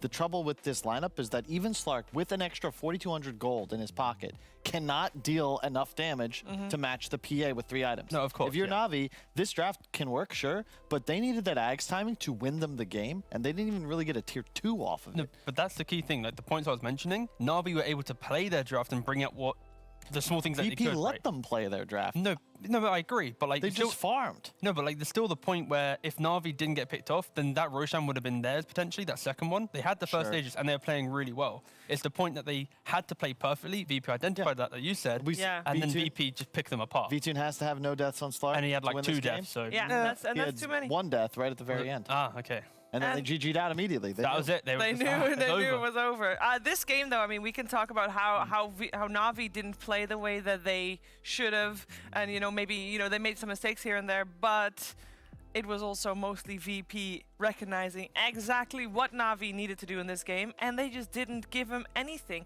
We heard our commentators praising Save on his Lion with the positioning, because he knew exactly what his role was going to be in these fights and in these engagements, and they just played Navi to a finish. I just don't want us to undersell VP. I'm not going to say Navi played poorly. I just don't think they really had one over on VP at any point in this game. Okay. We're talking about Virtus.Pro as if we're fighting for the best in CIS, which we are, but VP, preferred scrim partner of Team Secret. This is not some pushover. This is not a squad. They're going to be looked at as a top team internationally. And I think they're showing that they deserve that sort of respect, because that was the first time we've really seen this. This Ags was it like 13, 14 minutes? Yeah. They hit Navi hit the timing. Yeah, that's the timing. But the key thing is, like Carl mentioned, it's the fact that VP, even under the pressure of this lineup, they still kept the game going. They had like the bigger picture of the map, and it allowed for them to highlight when Navi make this mistake. Like the mistake I mentioned, not a lot of teams have punished that, right? Yeah, when Iceberg, again, he runs up into the triangle, they have vision, he dies,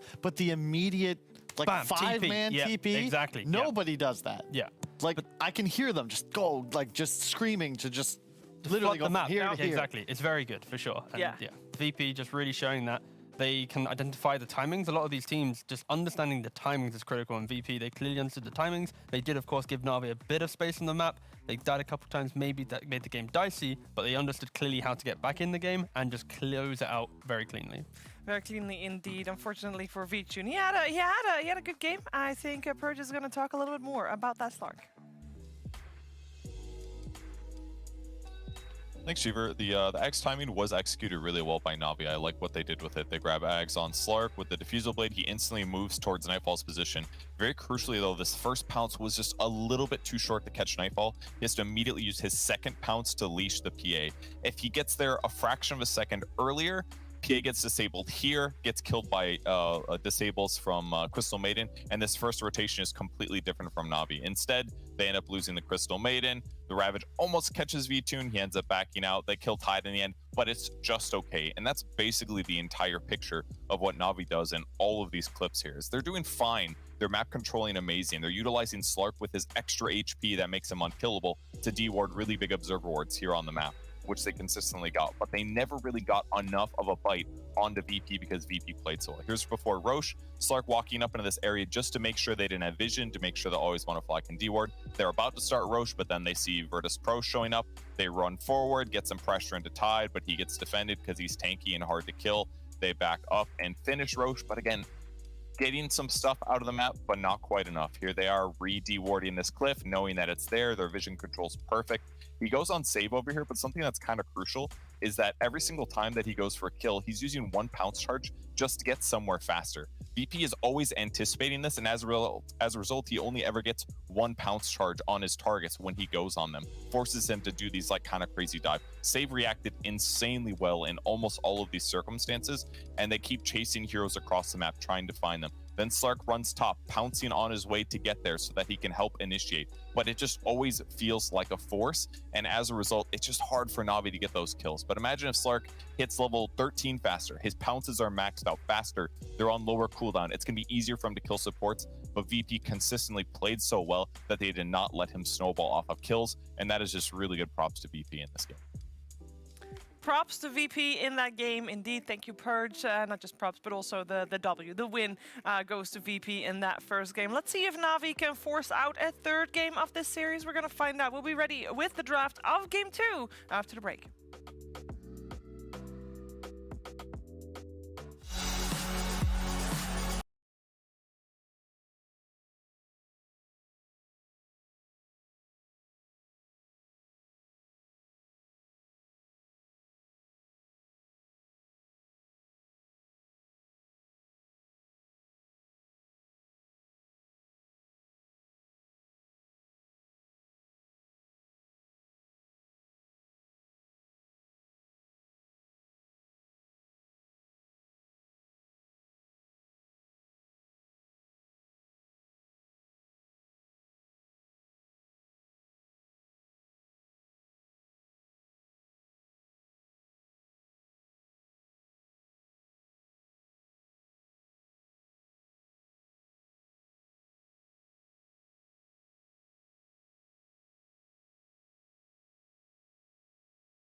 Game 2 of Navi versus Virtus.Pro coming your way here. You're watching ESL 1 powered by Intel, and of course this is the upper division of the Eastern European DPC League. But forget, this is the final series of the season. Yes, there will be tiebreakers, but they're like somewhat outside the season. This is the final scheduled series outside the season, and we're well into the draft of this second game. We're joined by Purge, Kyle, Tigov here as well, and the Phoenix Ursa coming out from Navi as they have to try something else again, because again, the Beastmaster Enigma is banned, Kyle. Well, I think more importantly, VP aren't changing anything. They are still using the same formula, and thus far, fortunately for Navi, their formulas were Enigma and Beastmaster. They're still gone. Yep. You can pick Lion and an offlaner all day if you're VP, and nobody's been able to beat it in this entire region. Yeah, I think the interesting thing here is simply that VP are first pick in this game, but like you said, they still have the same formula 4 into offlane, and they keep the same bans. They're not allowing General to play it on his most comfortable heroes, the Beastmaster and Enigma. And I don't know if Navi was really ready for an instant Timbersaw on kind of a first pick scenario. Therefore, they go for this Ursa, and we just saw on the player cam when the Ursa was picked, DM, he was chuckling. Because Ursa into Timber is a very 50-50 matchup, because Timber can go Timber Chain and apply pressure, but then Ursa, if he gets a good start with correct supports, he can shut down a Timber. The nerfs to Fury Swords as well, they're not nearly as strong level 1, so it's not really the same disparity. In addition, you have so much damage threat on Timber, plus you can always get away. There's no stun in this lane if there's a Phoenix and Ursa against Timber. Exactly. What do you think so far, Purge? Yeah, the Phoenix doesn't give me a huge amount of confidence for sure, because it's not going to be easy to keep Timber around if that does end up being your 5 position hero. It could still be 4 though, it's flexible, but I just can't help but feel confident with Save's line. It's insanely good. Yeah. Even if he gets a little pressure in lane, he always gets Blink Dagger at a really good time. He uses his skills impeccably every single fight. It just doesn't feel like a Lion when he plays it. He's just like unkillable, and his disables are always in the right place. Yeah, I wanted to actually shout him out because this is a guy I really hadn't heard of until he started playing with this VP lineup. That was an incredible performance. That replay of him avoiding the Slark, surviving, like he was 3K net worth against 12K and took 3 hits from Slark, and he had Ag's Diffusal. Like, that's kind of nuts. Also consider he's hitting his hero first pick every game. This is also the only team that at the start of the season, like 6 weeks ago, they were already picking Lion. They had already identified, hey, this hero good, save on it, even better. Yep.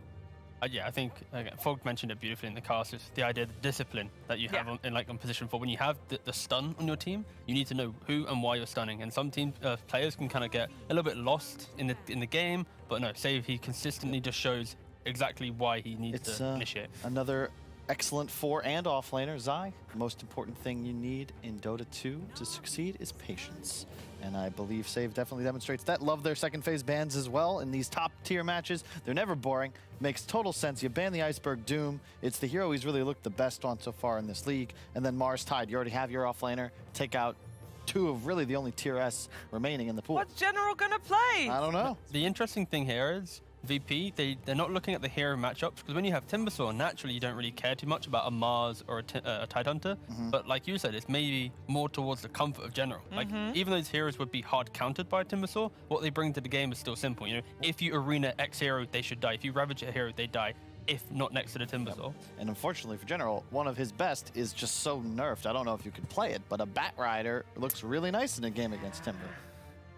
But does it still with the nerf? I think an offlane bat still can come into play. I think it's only mid bat that can feel it the most because of the kind of the 1v1 duel of the CS. But in the offlane, if you have the correct support to enable you in that kind of CSing department, it for sure could still be viable. The only other offlaner that he's played this season in the upper division has been Void Spirit. Other than the Alchemist, obviously, previous game. Yeah, we can write that off. I like the Disruptor here. Definitely gives some kill potential, potentially against Timber. Disable, like, combo potential later on is going to be their team fight's excellent. They can definitely kill Save with Disruptor as well. He's pretty squishy, but if you glimpse him back into a Kinetic Field, Ursa should be able to kill him, I assume. So I kind of like that as a pivot here. When we were talking about the Ursa versus Timbersaw and the chuckle that we saw VP have, it was said that Ursa, with the right support duo, would be able to do good. Is this a right support duo to do well against a Timber in lane? Disruptor Ursa? Yeah, it's one of the better ones, but that's a clock off lane. That's one of the general heroes we're waiting for. Which means we're saving Iceberg's hero for last. Hello, White Oracle. Is this a Timbersaw? Oh, no, Timbersaw. Huskar incoming? No, No, it's because you already have the Lion and the Oracle. Just want to get a car. Maybe it's a mid. No, Me and T were talking about this backstage, but Iceberg's got to step up if you're going to see Navi win a game here. They're now giving him last pick, and honestly, he's just got to perform. GPK didn't make mistakes.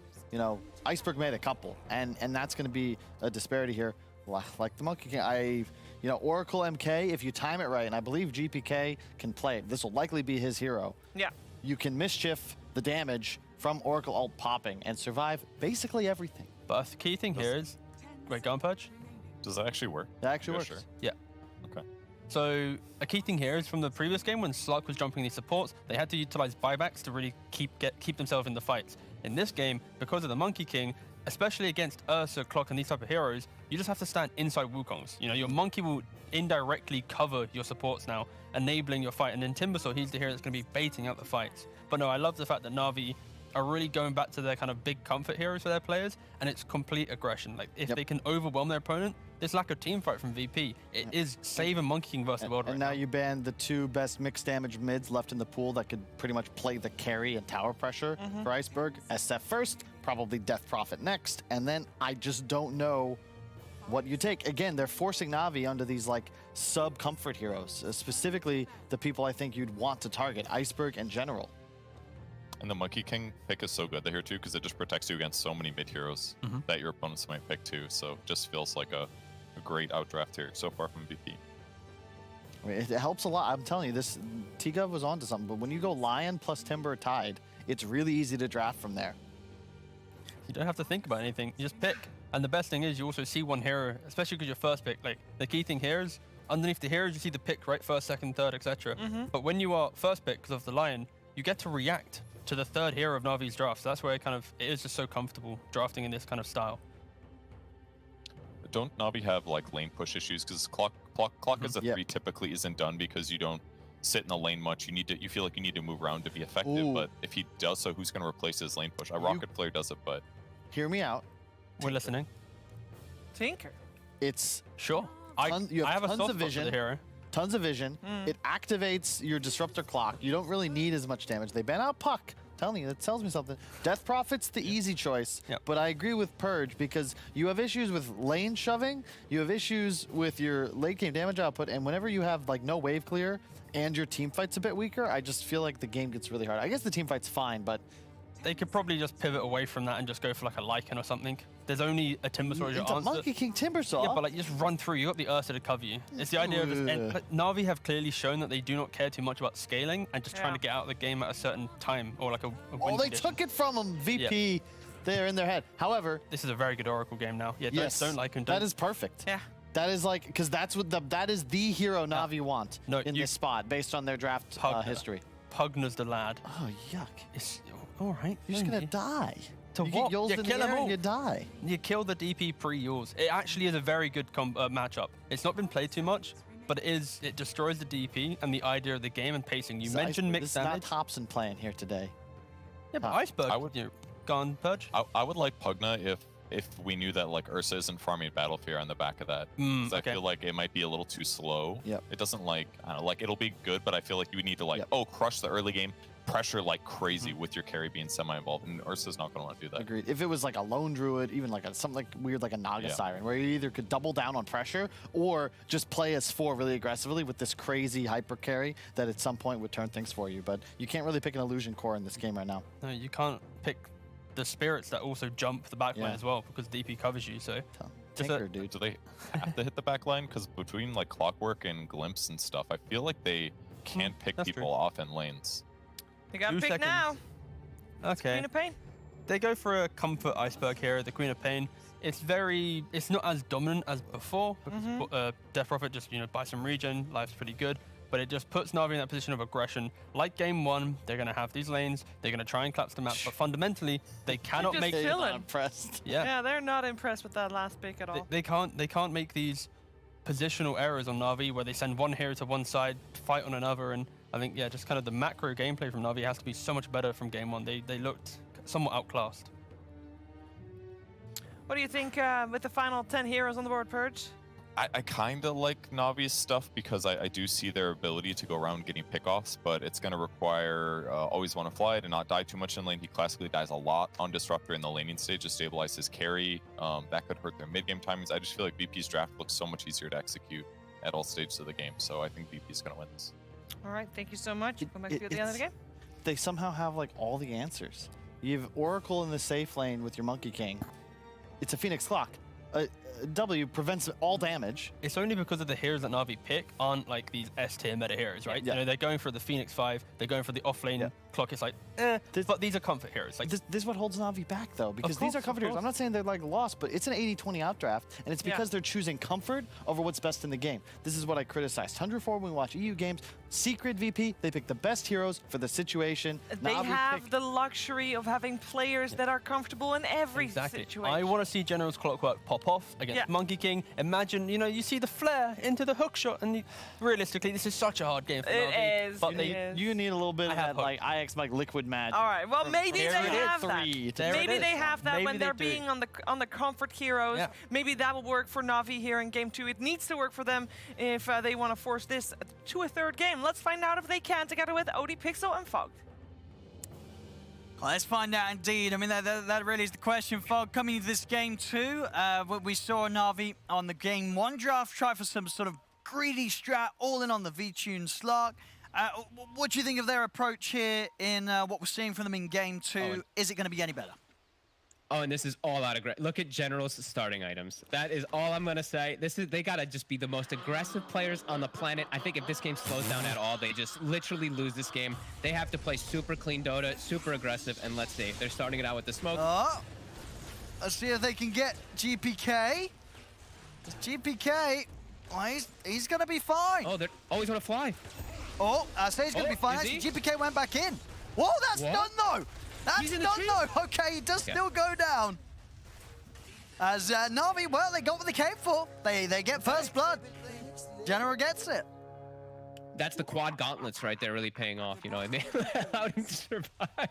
Oh, I love the build. I mean, Navi, you know, as the panel said, they've gone for full out comfort. May not be the best heroes of the patch, but you know what? We're going to see some fun. I think they're going to play super aggressive, and I think that's the best way that they have to play versus VP. I think VP really showcased the last game just that they're on another level, really. They just looked so clean, the way that they moved around and danced and just recognized their win conditions so well. Navi's got to cause chaos, and we're going to see if they can in this game. We'll see there indeed. Very close to being able to take General down before he got that hit off, but wasn't the case. As they ran back to base, they have to TP to the lane, so Ursa's up here. Immediately going to start getting harassed, though, from the two VP heroes.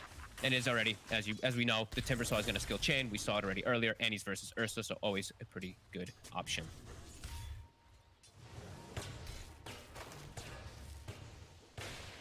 The General Clock, man, I haven't seen it in a while. They haven't had to bust it out in some time because he's been getting his heroes every single time. But you know, we see how hard VP's focused this poor General, and we'll see what he can do as this Clockwork. Oh, hell yes. I mean, is it a good clock game? Not so much. It's okay versus like the backlines to catch the Oracle, but your damage can just be completely negated, and I don't think there's very many games where a Clockwork is a good core hero. No, sure. No, we don't see it in that position, really. Let's stay. He's got 1,000 HP though, you know. Look at that. Look at the item build. I love it.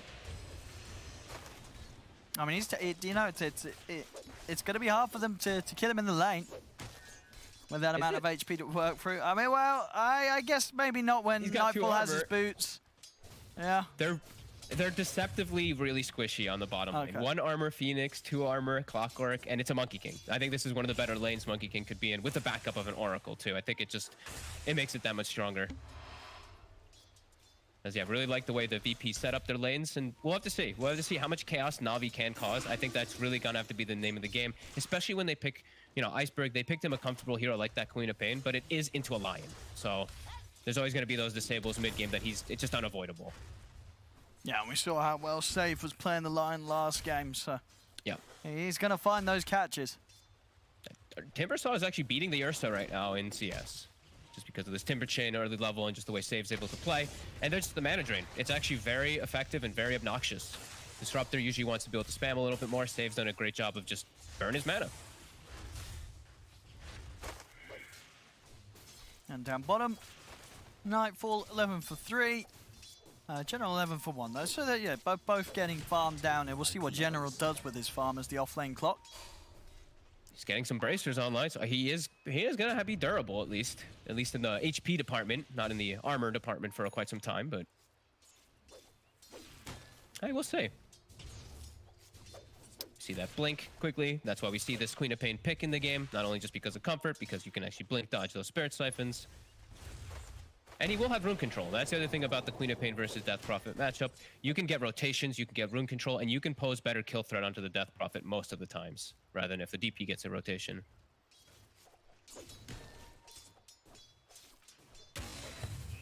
Navi has to pull the bottom lane a bit. It is a tough lane still for General. I'm actually very impressed that he's gotten up to the 15 already at this point versus Monkey King Oracle. But now they have to, rely on pulling him. Now we'll see the runes start to get checked out. Roger gonna start making his move. And it's also, this is actually interesting to point out, even though Roger is a level 23 Phoenix, it usually actually is always 1 of 5 playing it with their drafts. Yeah, I guess, yeah, that is true, actually. But, yeah. Definitely, as you say, still in competent hands here for Roger. As top. GPK is going to be able to grab that. Oh, and it's an illusion. Very fortunate versus a Queen of Pain. No more Shadow Strikes for you. Yeah, very unlikely to ever really be a situation where Iceberg's going to find the opportunity to jump and punish GPK in the lane now. And DM is literally getting away with everything top. He's even bullying the Ursa back without an Orb of Venom. Usually when I see them able to bully, it's because they have Oov and they just like got a good head start. But he's actually bullying Ursa without it. And already up to level 4, V2 and actually has to be a little careful. He has to walk away from the creep wave. Never something you want to see with an Ursa versus Timbersaw matchup.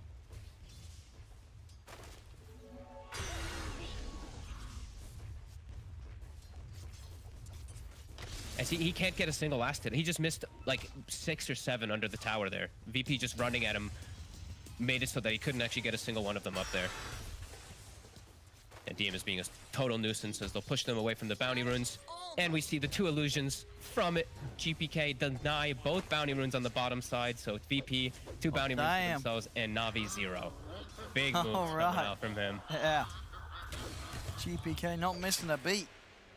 He is looking to really win today. No mercy. Save. He's gonna get trapped here in the field. Terminax, he's still got a stun to go. As always want to fly, trying to cut it out. Save's able to turn. He's turning. Oh, he's gonna get the kill. The fairy fire. A little bit of XP on the way out. He'll be happy with that. Yeah, well worth it. He gets to reset, gets himself his golden experience too. And his Timbersaw's having a fine time anyway, so it doesn't matter if he's on the lane as V-Tune. He's only gotten 4 last hits in the last minute and a half. I mean, we can see now, you know, both V-Tune and General just not having great times in these side lanes. As I will see Save again just being such an annoyance here, coming in and taking that Arcane Rune away from Iceberg. At least they refill the bottle. They get that. But General, he's had to break from the lane. He can't actually play the lane anymore as Clockwork. He has to just start moving around looking for these type of kills, which he's not bad against versus the 2 supports. But this is not what you want your offlaner to be doing already. Like, you don't want him to be breaking out of the lane at this point. It's GPK. He's got some siphons to work with. Ooh, Iceberg gets the blink off in time. Oh, it does get the Lion. Save. All right, Save will die for that. Okay, Iceberg. And GPK. All right, they're going to get the 2 of them. Go. It works out. Nicely done there, holding underneath the tower. Every little thing matters too, right? The bottle refill coming into play because he's got the mana to work around, so always want to fly's TP coming out big. Yeah, very nice moves. In a situation where it looked like it was going to go VP's way, and looked like that Sonic Wave that only just scratched the Lion. That was very, very close. If they lose the Queen of Pain there, oh, and I'm already late. I would have been like, uh-oh, VP's got this. So they really need to get those type of kills. Keep this aggression going. Keep the chaos going. Just keep catching VP off guard as, I mean, DM is now taking over top lane. Ursa is now jungling.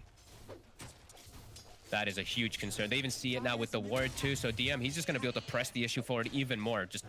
Just commit past the tower, even maybe pull the next wave and just really take this tower so that, you know, Navi's just got Iceberg. some problems. It's going to try and make moves down bottom. TP's coming in. They should get Kingslayer. Well, I say that. The stun's coming out into the Hex. Iceberg, he's going to be in trouble for this one as he goes down for that attempt. And Roger too. They've got a Primal Spring for him. Oh! Dire's top tower is under attack. And still, that's the rotation if you're Queen of Pain coming in, feeding their life away towards the Monkey King. And now always want to fly. He will be able to get the glimpse away after the Timber Chain, so we'll be okay. But Tower is going to die. A first failed rotation as a Queen of Pain. And it's all about this game from Navi. It has to be like perfect. They have it's all about the mid game, right? Ursa, Queen of Pain, and Clockwork Cores. If you start having some struggles in this early game, your mid game is going to completely fall apart. Like, Ursa's not going to be able to join the fights. Queen of Pain is playing versus natural silences and Hex.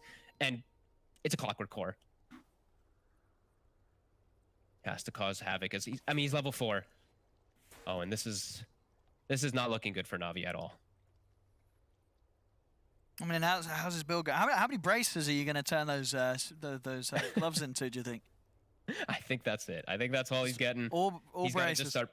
He can't lane. He can't CS anymore, so he has to just literally be running around and trying to just like counter gank. But now he's playing as a 4 position, right? So that's why this is a big reason why we don't see that Clockwork play too much in that offlane is you get relegated as a support and your items don't really progress that much better or anything like that. It's just, yeah, you kind of just get sacrificed completely for your game. As VP, very comfortable, top 3 net worth, pressuring 2 towers, Monkey King free farming. See how Navi responds. GPK running in on Always Want to Fly. Nearly finding the kill, actually. Always Want to Fly having a step right back V-Tune. And put the stun into the Hex. Alrighty. The Sonic Wave does burst down safe, and now they can look to try and turn. They try for GPK. Now they look over towards Kingslayer, but time's been brought for DM to come across. As Iceberg, he's on the run. His Blink's still on cooldown. Iceberg's going to go down. Another move where, I mean, Iceberg, he is getting kills, but he's losing his life for them, and the kills are only on supports. It does. Oh, and it feels so bad there. They don't even defend the tower. DM just rotates mid now, and now they have no Sonic Wave to even punish or push this Timber away. He's just gonna walk at them. And now it's Monkey King also free farming bottom. This is just all going VP's favor. As General, he just wants to join the fray. He's level 5. He's feeling a little bit strong now on this clock, but tower's gone. I mean, and the question is, we've sort of seen it in both of these games here from Navi. They've clearly brought something rather different to the table. Yeah. You know, they've felt that they had to go and try something that would maybe catch VP by surprise. Do you think maybe they were sort of undervaluing themselves in this matchup? Could Navi have played a more standard sort of draft in this series and had a good shot? Or do you think at the end of the day they do have to try something very different because VP is just that bit better? Well, VP just took them out of their comfort zone, right? They just banned the Beastmaster Enigma that they've played all season. Okay. And then they just picked the Timbersaw, and then they banned the Mars. And then it's like, what do you pick for General? He had no heroes left. Then they ban out most of Icebergs as well, too. The Doom, as well as that Invoker. I think VP just really did their homework, and it feels like Navi, they're a step behind. They're just really a step behind VP, who is just prepared on all elements. And very open to play pretty much anything. These guys, they don't mind if they just like switch a role, switch a hero, something like that. Panel was talking about how they're all just comfortable playing everything, while Navi, they've only shown a couple strategies, and it really feels like VP's just kind of playing around that. As I don't know when Navi really hits their timings. Like Iceberg, he's so far behind at this point. He has to have Sonic Wave to make any successful rotations. And I love the way that VP set up this draft where all 3 cores are probably the 3 best cores you could have with Oracle. All benefit from False Promise super hard, so you can't actually pressure wherever the Oracle is.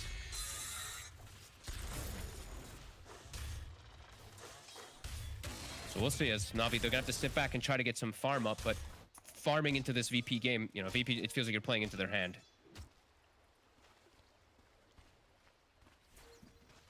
Roger's still quite not level 6 on the Phoenix either. So that's one thing that could maybe bail them out in some situations. The 2 big ults that come out from these 2 supports. if they can try to get a positional advantage. VP they never give them that. As we saw the last game, they're very good at identifying when they should pressure, when they should sacrifice the support and stuff like that, as it's looking similar. 4-6, 11:30. Maybe they can catch save. He's pretty far up. It should be an easy one. They're going to drop the Static Storm down. Make sure that they can guarantee a kill, give VP that bit of a boost to get his Battle Fury done. He needs it. Anything he can get. Roger bottom. Can't quite take him out there. And we'll see how much Nightfall's farm's going to explode now that the Maelstrom is complete. I mean, V-Tune is still farmed. Like, it's going to be a question of, you know, how much can the Ursa pull off in this sort of game? Like, is he playing against a lot of counters to his hero? Yeah, Death Prophet Yules. It's going to be annoying. There's the controls, the disarms, the dispels as well from the Oracle can even be obnoxious as the Ursa. You just don't have, you're not ready. You're going to take a very long time to get involved. Even after Battle Fury, you don't want to fight. You want that next item to be able to join in.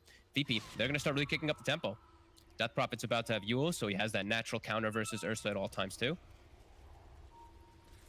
Let's see what he can get here. It just feels tough phone.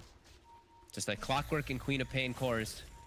If they're not making a lot happen in these phases of the game, you know, that 8 to 20 minute mark, they just effectively fall behind. They just effectively fall off. That's just the nature of the heroes. Top tower is under attack. As they swing top, 13 minutes. Exorcism DM can just tank this tower, so they can look to take this.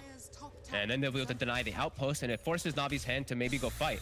Maybe Navi can. They have all their ults, so this is when they are very strong. Sonic Wave, the Egg, the Disruptor ult as well, Static Storm, and everything with General coming in and maybe getting a good catch. So let's see if they can look to fight around this tower. As the Death Prophet ult is ending. VP getting into a position around their Monkey King. They're going to get the glimpse. They get the glimpse. They'll catch Kingslayer. It's a big catch. Instead, he's going to turn across, get the stun opening onto Iceberg. Iceberg is going to die for that attempt. General comes in with the side with the hook shot, but the Boundless strikes down from Nightfall. They do manage to get that Supernova off, and VP are having to kite it out to the side. As the stun comes out, but Safe's already away. The Wukong's command now down. The Sonic Wave will push back the three of them, pushes Nightfall out of the ult. The DM, he's still good to go. He's chasing down V-Tune, and with the Chakram, DM's going to be able to get the kill. He takes down the Ursa. See what DM and Nightfall can do here. Does Iceberg want to poke any further? He did buy back here, so he's got to be careful. Quick blink out away from the boundless strike of Nightfall. Navi, they get some kills in return, but still they're having to use Iceberg's buyback, and they're losing V-Tune. Yep, they lost V-Tune, and it's all the way on their side of the map, so they can't really turn this into anything either, as they've had to use absolutely everything, including a buyback. And it feels like that buyback was absolutely necessary, as they wouldn't have gotten like any kills if Iceberg didn't do that. As VP very prepared for the fight, they reset the positioning of it to play around their Monkey King. Although they lose Kingslayer at the start, they still somehow end out in a good position in the fight. Now's Navi coming together with everything, all their ults. And still unable to break down this lead that VP has against them.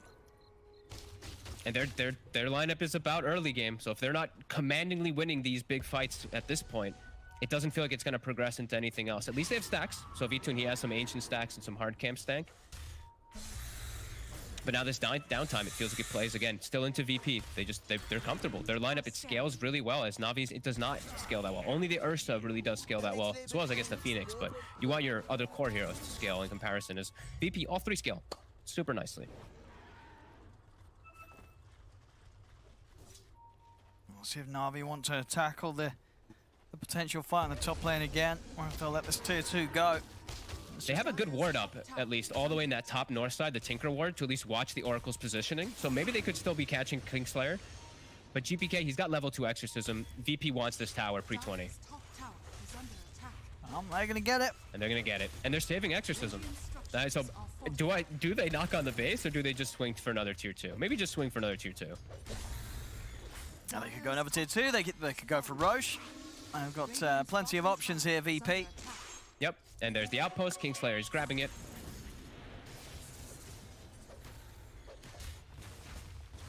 Let's see what Navi, this is going to be such a late Orchid on Iceberg.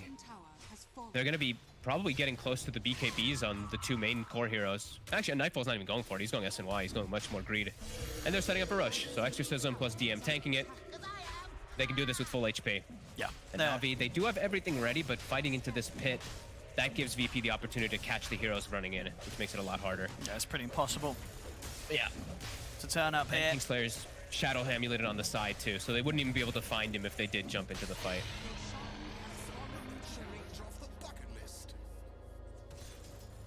There we go, Aegis on Nightfall now, so not only having to try and deal with Kingslayer ready to save him in the middle of the action, I've got to take him down twice.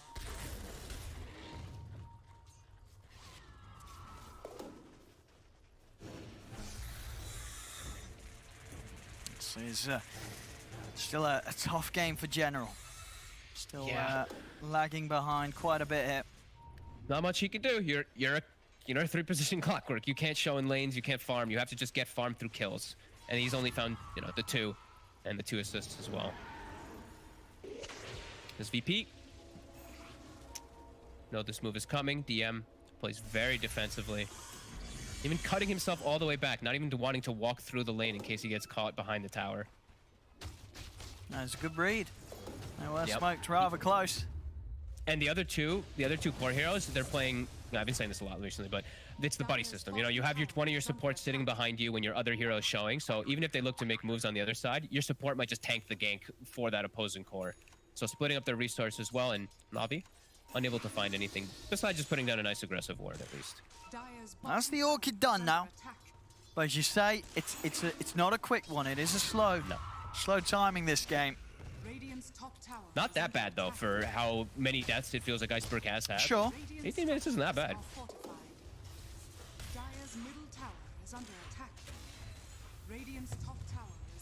Does feel like VP's already pretty prepared for it. As they're already setting up for the next tower push mid, an arcane rune at the ready inside of GPK's bottle. Ult back up in 15 seconds. And Nightfall pushing away at the tier 1 on his own down bottom. Probably just trying to slow it down, but won't quite be able to, as he will be able to finish off that tower and save. He's trying to finish up the blink. They don't have the easiest ways of initiating still on the side of VP. They kind of just have to walk into the fights, but he's gonna have it any minute now. And we saw what he was able to do last game with that blink, and now he's playing versus a hero without Dark Pact. Queen of Pain, a very easy target to just immediately go for with those blink hexes, blink stuns. As the scan is successful, Iceberg, is he gonna stick around for these 2 creeps? Oh no, he's sticking around. He's sticking around for them, and that'll cost him. Successful scan from VP as always want to fly. Okay, he gets away. But yeah, successful scan from VP gets them that kill as they swing across the map.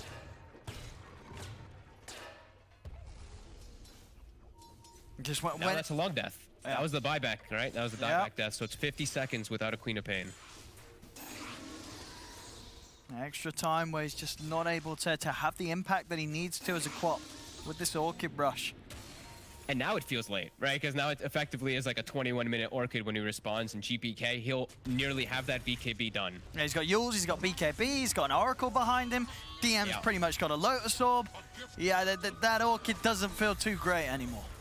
Nope. And he hasn't even gotten to use it yet. And still hanging on to the Exorcism. Since they're just pushing it without having to use it, they're saving it for the fight. Or for the next opportunity of play. As we see mid, they're cutting the creep wave on V-Tune, but he's getting stunned up. Save! He's able to set up. They get in. V-Tune, he pops the BKB. He's going for the TP out with the Enrage. Oh my goodness, he makes it away.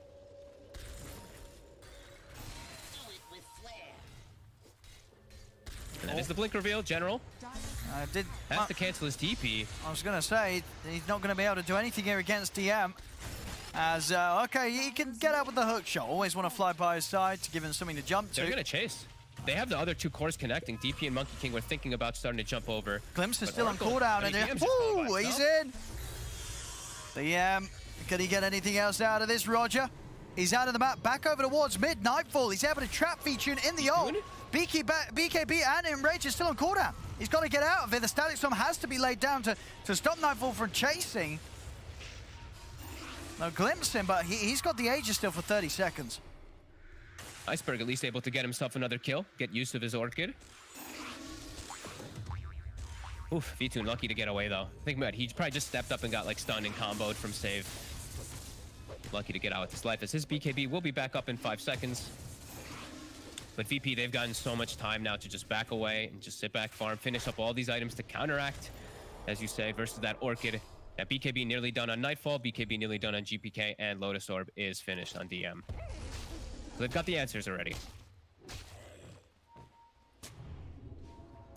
A lot of this now just for Navi on VTune to carry them out and be that force that can jump and take out a target at the start of the fight. He is still very farmed. He's up there with Nightfall, but a lot rests on what he's able to do in these fights. He's got it. Yeah, he's really got to do so much. Has to find the Oracle. Same thing for the Queen of Pain. They have to get to the back lines to be able to take out those annoying supports. And then they do have hopes inside the fights. DM is still a big issue, though. I don't know how they're going to kill this Timbersaw unless he's like full out isolated. Dire's bottom tower is under attack. No, he's having such a good game from the lane. Whenever you have like this type of game versus an Ursa lane too, right? He's 4-0 and 4, 190 last hits. He bullied the Ursa out of lane.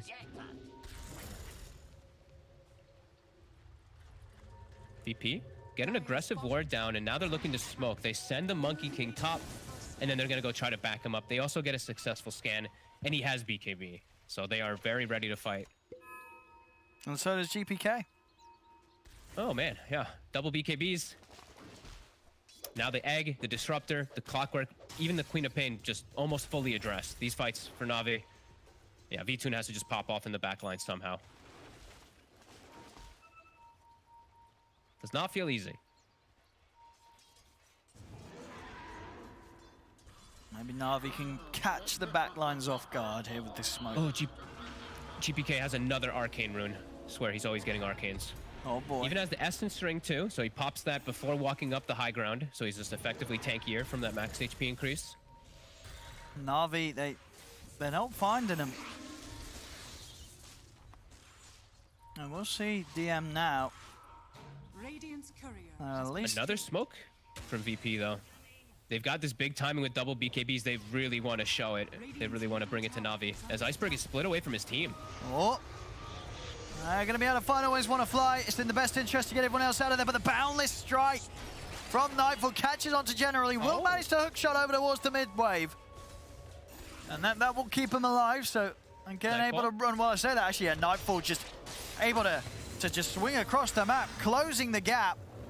And despite the strong attempt with a hook shot to escape, VP are able to run him down and kill him off anyway.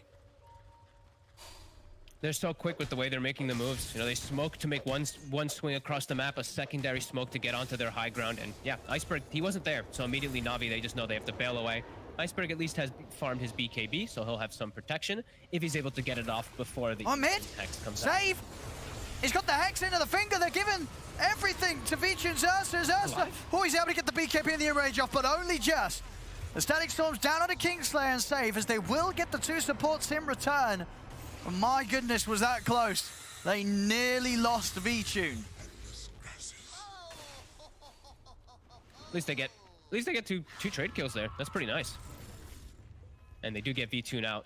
So anything close, like any small type of thing for Navi is good, but yeah, so close. He nearly does go down.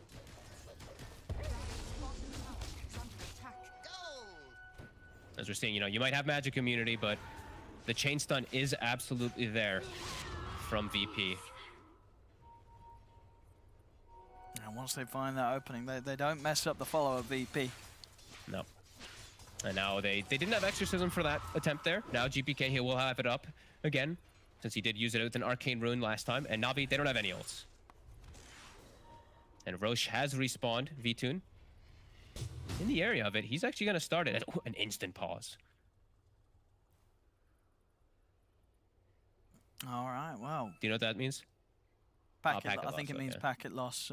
Thank you, On. Thank you, excellent translation. Oh yeah, Save said it as well. Oh yeah, what a coincidence. Okay. Packet loss here for VP. They don't have any vision over on Navi's half of the map. I mean, do you think they're going to suspect this this Roshan? Yeah, Bottom Yeah, lane's they're pushing gonna in, check mid it. lane's pushing in. Yeah, I think they absolutely know this is going on. And then the question is, can Navi stick around for it? Or do you think we're going to see them sort of run as soon as they get a sight of VP coming in? I think they've got to run. They don't have Egg. There's no way they win a fight without Egg. No Sonic Wave. They literally have like no ults up at all. I think this is a pretty ambitious attempt at the rush. I really think that VP is expecting this. And they have everything at the ready. They're trying hard to kill it fast. The BKB is up now, at least from V-Tune. They get the successful scan on the high ground. And VP, maybe they aren't aware. Yeah, Navi. I mean, that's a big objective to get there. VP not, they got a cheese. Not stopping it, yeah. Aegis and cheese for Navi. Not bad, not bad. Tower is under attack. Is that the Basher as well, too? Yeah, V-Tune, he's got a Basher, too. So he's doing pretty decent. His other cores really struggling, but he at least is having a good time.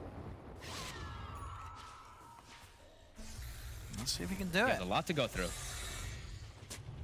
Dire's bottom tower is under attack. Radiant are scanning. There's Navi setting up to make a move here. B-Tune leading the way. Lots of BKBs, and Kingsslayer's in position. Oh. Oh. Oh, hook shot misses. And that'll be the smoke revealed, yeah. And they see V-Tune. They have a ward on the high ground here. DM, he's going to start on him. Set up with the Yules. He instantly pops the Enrage to try and escape. But a Yules will hold him back. He's got to put the BKB as well to run. Static Storm used defensively as they're just having to get out of it. Navi always want to fly. He's not making it out. Boundless Strike puts the TP to an end. Very much a whiffed attempt there from Navi to get something going. General just not able to find the angle. And from that moment on, it was all a little bit over the place from Navi. It feels like maybe it was fortunate that he didn't, though. The Oracle was completely in position. His whole team was at the backup. That could be a really disastrous position for Navi to fight. Around the tree lines there with Monkey King, too. Maybe it was a little lucky that they didn't connect that hook. His VP, they looked super ready for it. Now, General, he's shown himself in the lane. Can he TP out? Again. VP now in position to bring around this bottom wave. About to hit level 20 on Nightfall. He's got Ags now as well. Oh, baby. GPK not quite level 18. Just a little bit shy of it after this wave. Still tough. It's just hard for Navi to fight because they don't have... The thing is, they don't have these similar forms of lockdown. They have these good ways of team fighting with Static Storm and Egg and, you know, getting maybe some catches like that, but they don't have the stuns. That is really what's making it so hard, and that just means that it's guaranteed for VP that they're gonna get their BKBs off in the fight. It's really tough for them to actually control these targets. So they're gonna have to be really perfect with the way they do jump somebody. They don't want it to be DM, as he will break that smoke. Oh. Oh. He misses the Timber Chain, but I don't think he cares. Him. Yeah, DM's just gonna turn, and he's gonna take out Always Wanna Fly. We'll see over to the side. General and Iceberg. Iceberg popping the BKB. He's going to blow the Sonic Wave onto Kingslayer. The Egg? Kingslayer's still alive. The Egg's just going to get taken out as it's positioned right by Nightfall. Kingslayer, he's going to be back up to full HP. They blew the Sonic Wave on him, but they didn't quite kill him as he got the false promise off. The Wukong's is down as General's gone. V-Tune is enraged, kited up by the Yules. He'll try and jump out, but he's down the once. VP, they're going to be able to set up to do it again. As Navi, they cannot get across to help him out. V-Tune goes down. A full disaster by Navi, as the fight is just on two different sides. The Egg, Roger jumps up, puts the Egg right next to the Monkey King, who is stuck on the high ground. They're like literally right next to him. They all just die. And just the follow-up Exorcism and Wukong's just sealing the deal on top of the Ursa. V-Tune having no hope when he's isolated like that. We're seeing just all the power of VP's draft coming together, and Navi's, you know, the timing, it's long past. Yeah, I guess Roger, was he not aware that Nightfall had ended up on the cliff?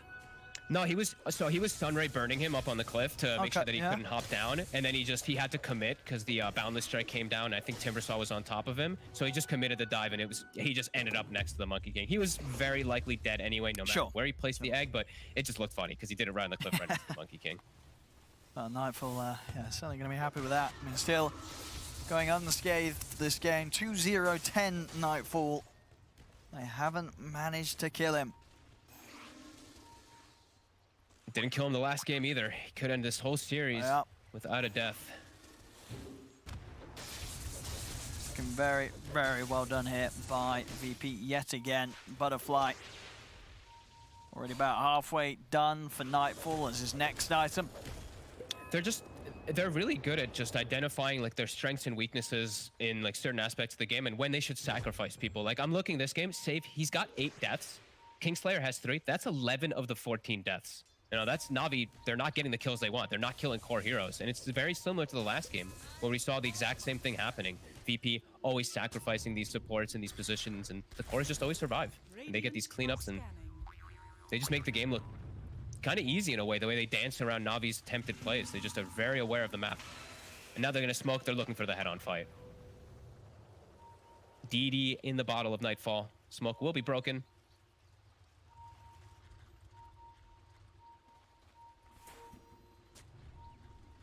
A lot of pings coming out. I mean, Navi, they don't want to jump this unless they're completely sure of the position of VP's support. They can't be the ones jumping anymore. It feels like they have to just do full defensive plays. It has to be like the egg all the way in the back, and it feels so hard for them to take any of these fights. These VP supports now at this point have had very good positioning. I see Kingslayer just spamming Shadow Amulet the whole time on himself too, to be able to hide. Radiant's middle tower is under attack. And fun things to point out too is, you know, GPK, he's been holding it for a while now, but he has Elven Tunic. So, you know, people always talk about the evasion and everything. It's movement speed too. Look at this Death Prophet's move speed. You know, he's not only very good with that evasion versus Ursa, but he's also super speedy, and he finds himself yet another Arcane Rune in the game. His 4th or 5th, maybe even 6th Arcane Rune that he has found.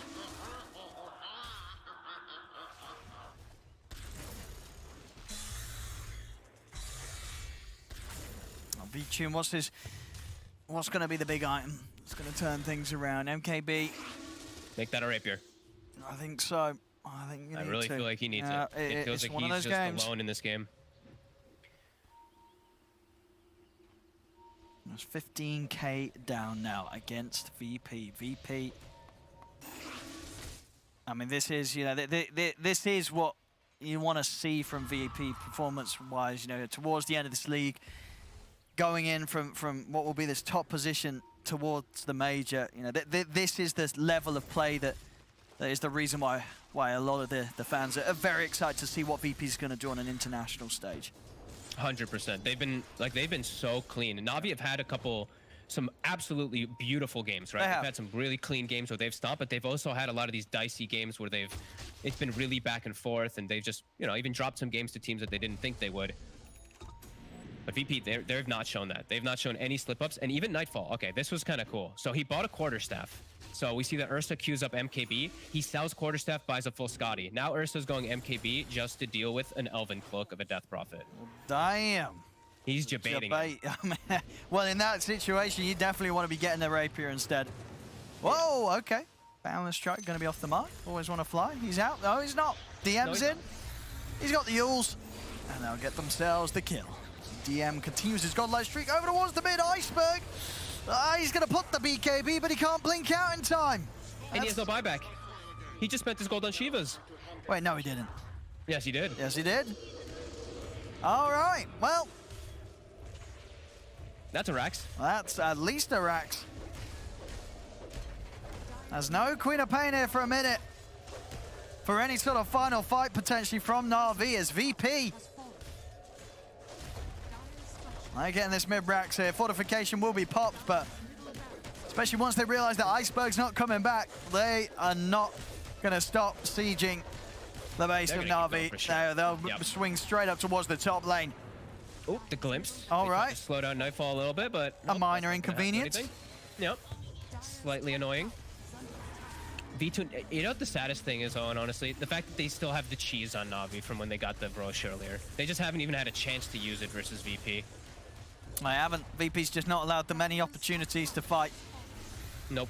And they're going to get the tower. Queen of Pain's going to start respawning, and they're immediately going to back and go for that Roche. As we will see it spawning in about a minute. They've got more than enough time, and there's no way Navi can fight around that pit, as we've seen. VP, they're Just playing this one super methodical, super clean, looking to make no more mistakes. Yeah. Let's go. Let's see an Aghanims dropped and picked up by save. That's what we want. That's how you finish in style here if you're VP. Dude, GPK has a heart. Oh my god. They can't kill anybody. They will never kill a core. The rapier. They need the rapier. It's the only way for V-Tune. Sell that javelin. Hey, sell the damn cheese. Sell the cheese. I actually was thinking take that the same cheese thing straight to market. I honestly think they need it. They really just need to get it. How much does it go for nowadays? You get what, 500 gold? 500. 500 yep, gold? It's always been 500. Same thing. Hey, Refresher Shard is also 500 gold, by the way. Oh yeah, I always forget that you can sell a Refresher Shard. Yeah. Yeah, there we go. I don't know why you can't. A tip for I your really pubs, ladies and gentlemen. You know, it's always that annoying item. You know, there's always a support that wants it. They won't notice if it's gone. Just run it to the shop. MKB is done. VP just chasing. They're popping the egg. They've got the hook shot in, but they're hitting the egg down. They're going to be able to take it away. Nightfall getting a little low, but he's able to get the Wukong's command off as General dies inside of the ultimate. V-Tune will pop the cheese, but he's going to die as soon as he's eaten it. As they have killed they get Nightfall the Monkey King, but there's 4 dead. There's soon to be 5 here, with Iceberg also caught out to the side. He can't get out. 5 dead, all without buybacks. It's over. GG is called, and VP, they'll take this game, and with that, the series 2-0 against Navi here today, Fulton. I mean, my goodness, they look very, very good. I cannot wait. I cannot wait to watch this team versus like Secret versus IG and everything on the international stage. Absolutely. They look really impressive. And the thing is that they've done it with a lot of different various types of drafts and a lot of different like quirky stuff. You know, they busted out the jungle Huskar. They've destroyed their opponents' attempts. It's such an enjoyable team to watch when they're just making very little mistakes. And when they do make the mistakes, they're not that costly. You know, they're giving up some support kills and stuff like that. This is a really fun team to watch, and I really look forward to seeing them on the big stage. Absolutely, an incredibly disciplined squad, and right up to these final moments, you know, this last series and all, it was pretty much flawless. You know, sort of the kills, the moves that Navi were being able to make. There was always something else that the VP were doing that was just that little bit greater in trade. And as you say, and as I'm sure everyone at home will be looking forward to, cannot wait to see what VP has in store on the international stage. But there we go, ladies and gentlemen, with all these wins, there's no doubt about it. VP flawless amongst the series, winning every series here in the league. They will secure themselves, ladies and gentlemen, at Virtus.Pro, your champions of the ESL Upper Division CIS.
for sure, but they also weren't really pressured that much, T. Yeah, I think this entire league, pretty much no team pressured them. They lost one single game to what could argue be their own mistakes. Therefore, like, yeah, no one touched them in the region, and that alone is very scary, them pushing into the major now. So the best, this team is challenging for one of the best teams in the world, I'd say. Yeah. It's like unstoppable, just like Team Secret. What do you know? They're scrim partners, but you can see the formulaic approach to the draft that Secret brings as well. I'm sure they had more in the tank too. They didn't even get challenged. They didn't even need to use anything in the tank. They could just roll out. This works, guys. Oh wow, that was pretty easy. You can do that again. Like, hey DM, what do you want to play? Timberstar? Sure. I believe we are actually with DM at the moment as well. Oh, with Save. There you go. Oh, hi, Save. Hey, Save. Congratulations on the series. Hello, hello. Thank you. Hello. I'm first just gonna ask you, how are you doing? You know, this is the end of the season for you guys. How are you looking back on it? I mean, to be honest, it was a quite easy league for us. So, I mean, we just played serious every game, and we managed to make it 7-0. So we're happy. Yeah, and definitely well deserved. And you did make the series, the Dota games, look easy for you guys. I am curious to hear from you who of your team you'd consider the MVP, not for the series today, but of the season. Because I'm sure all your teammates would say you, so I figured I'd ask you. I mean, I don't know. Everyone played good. I think probably Nightfall or GPK played really good in this league.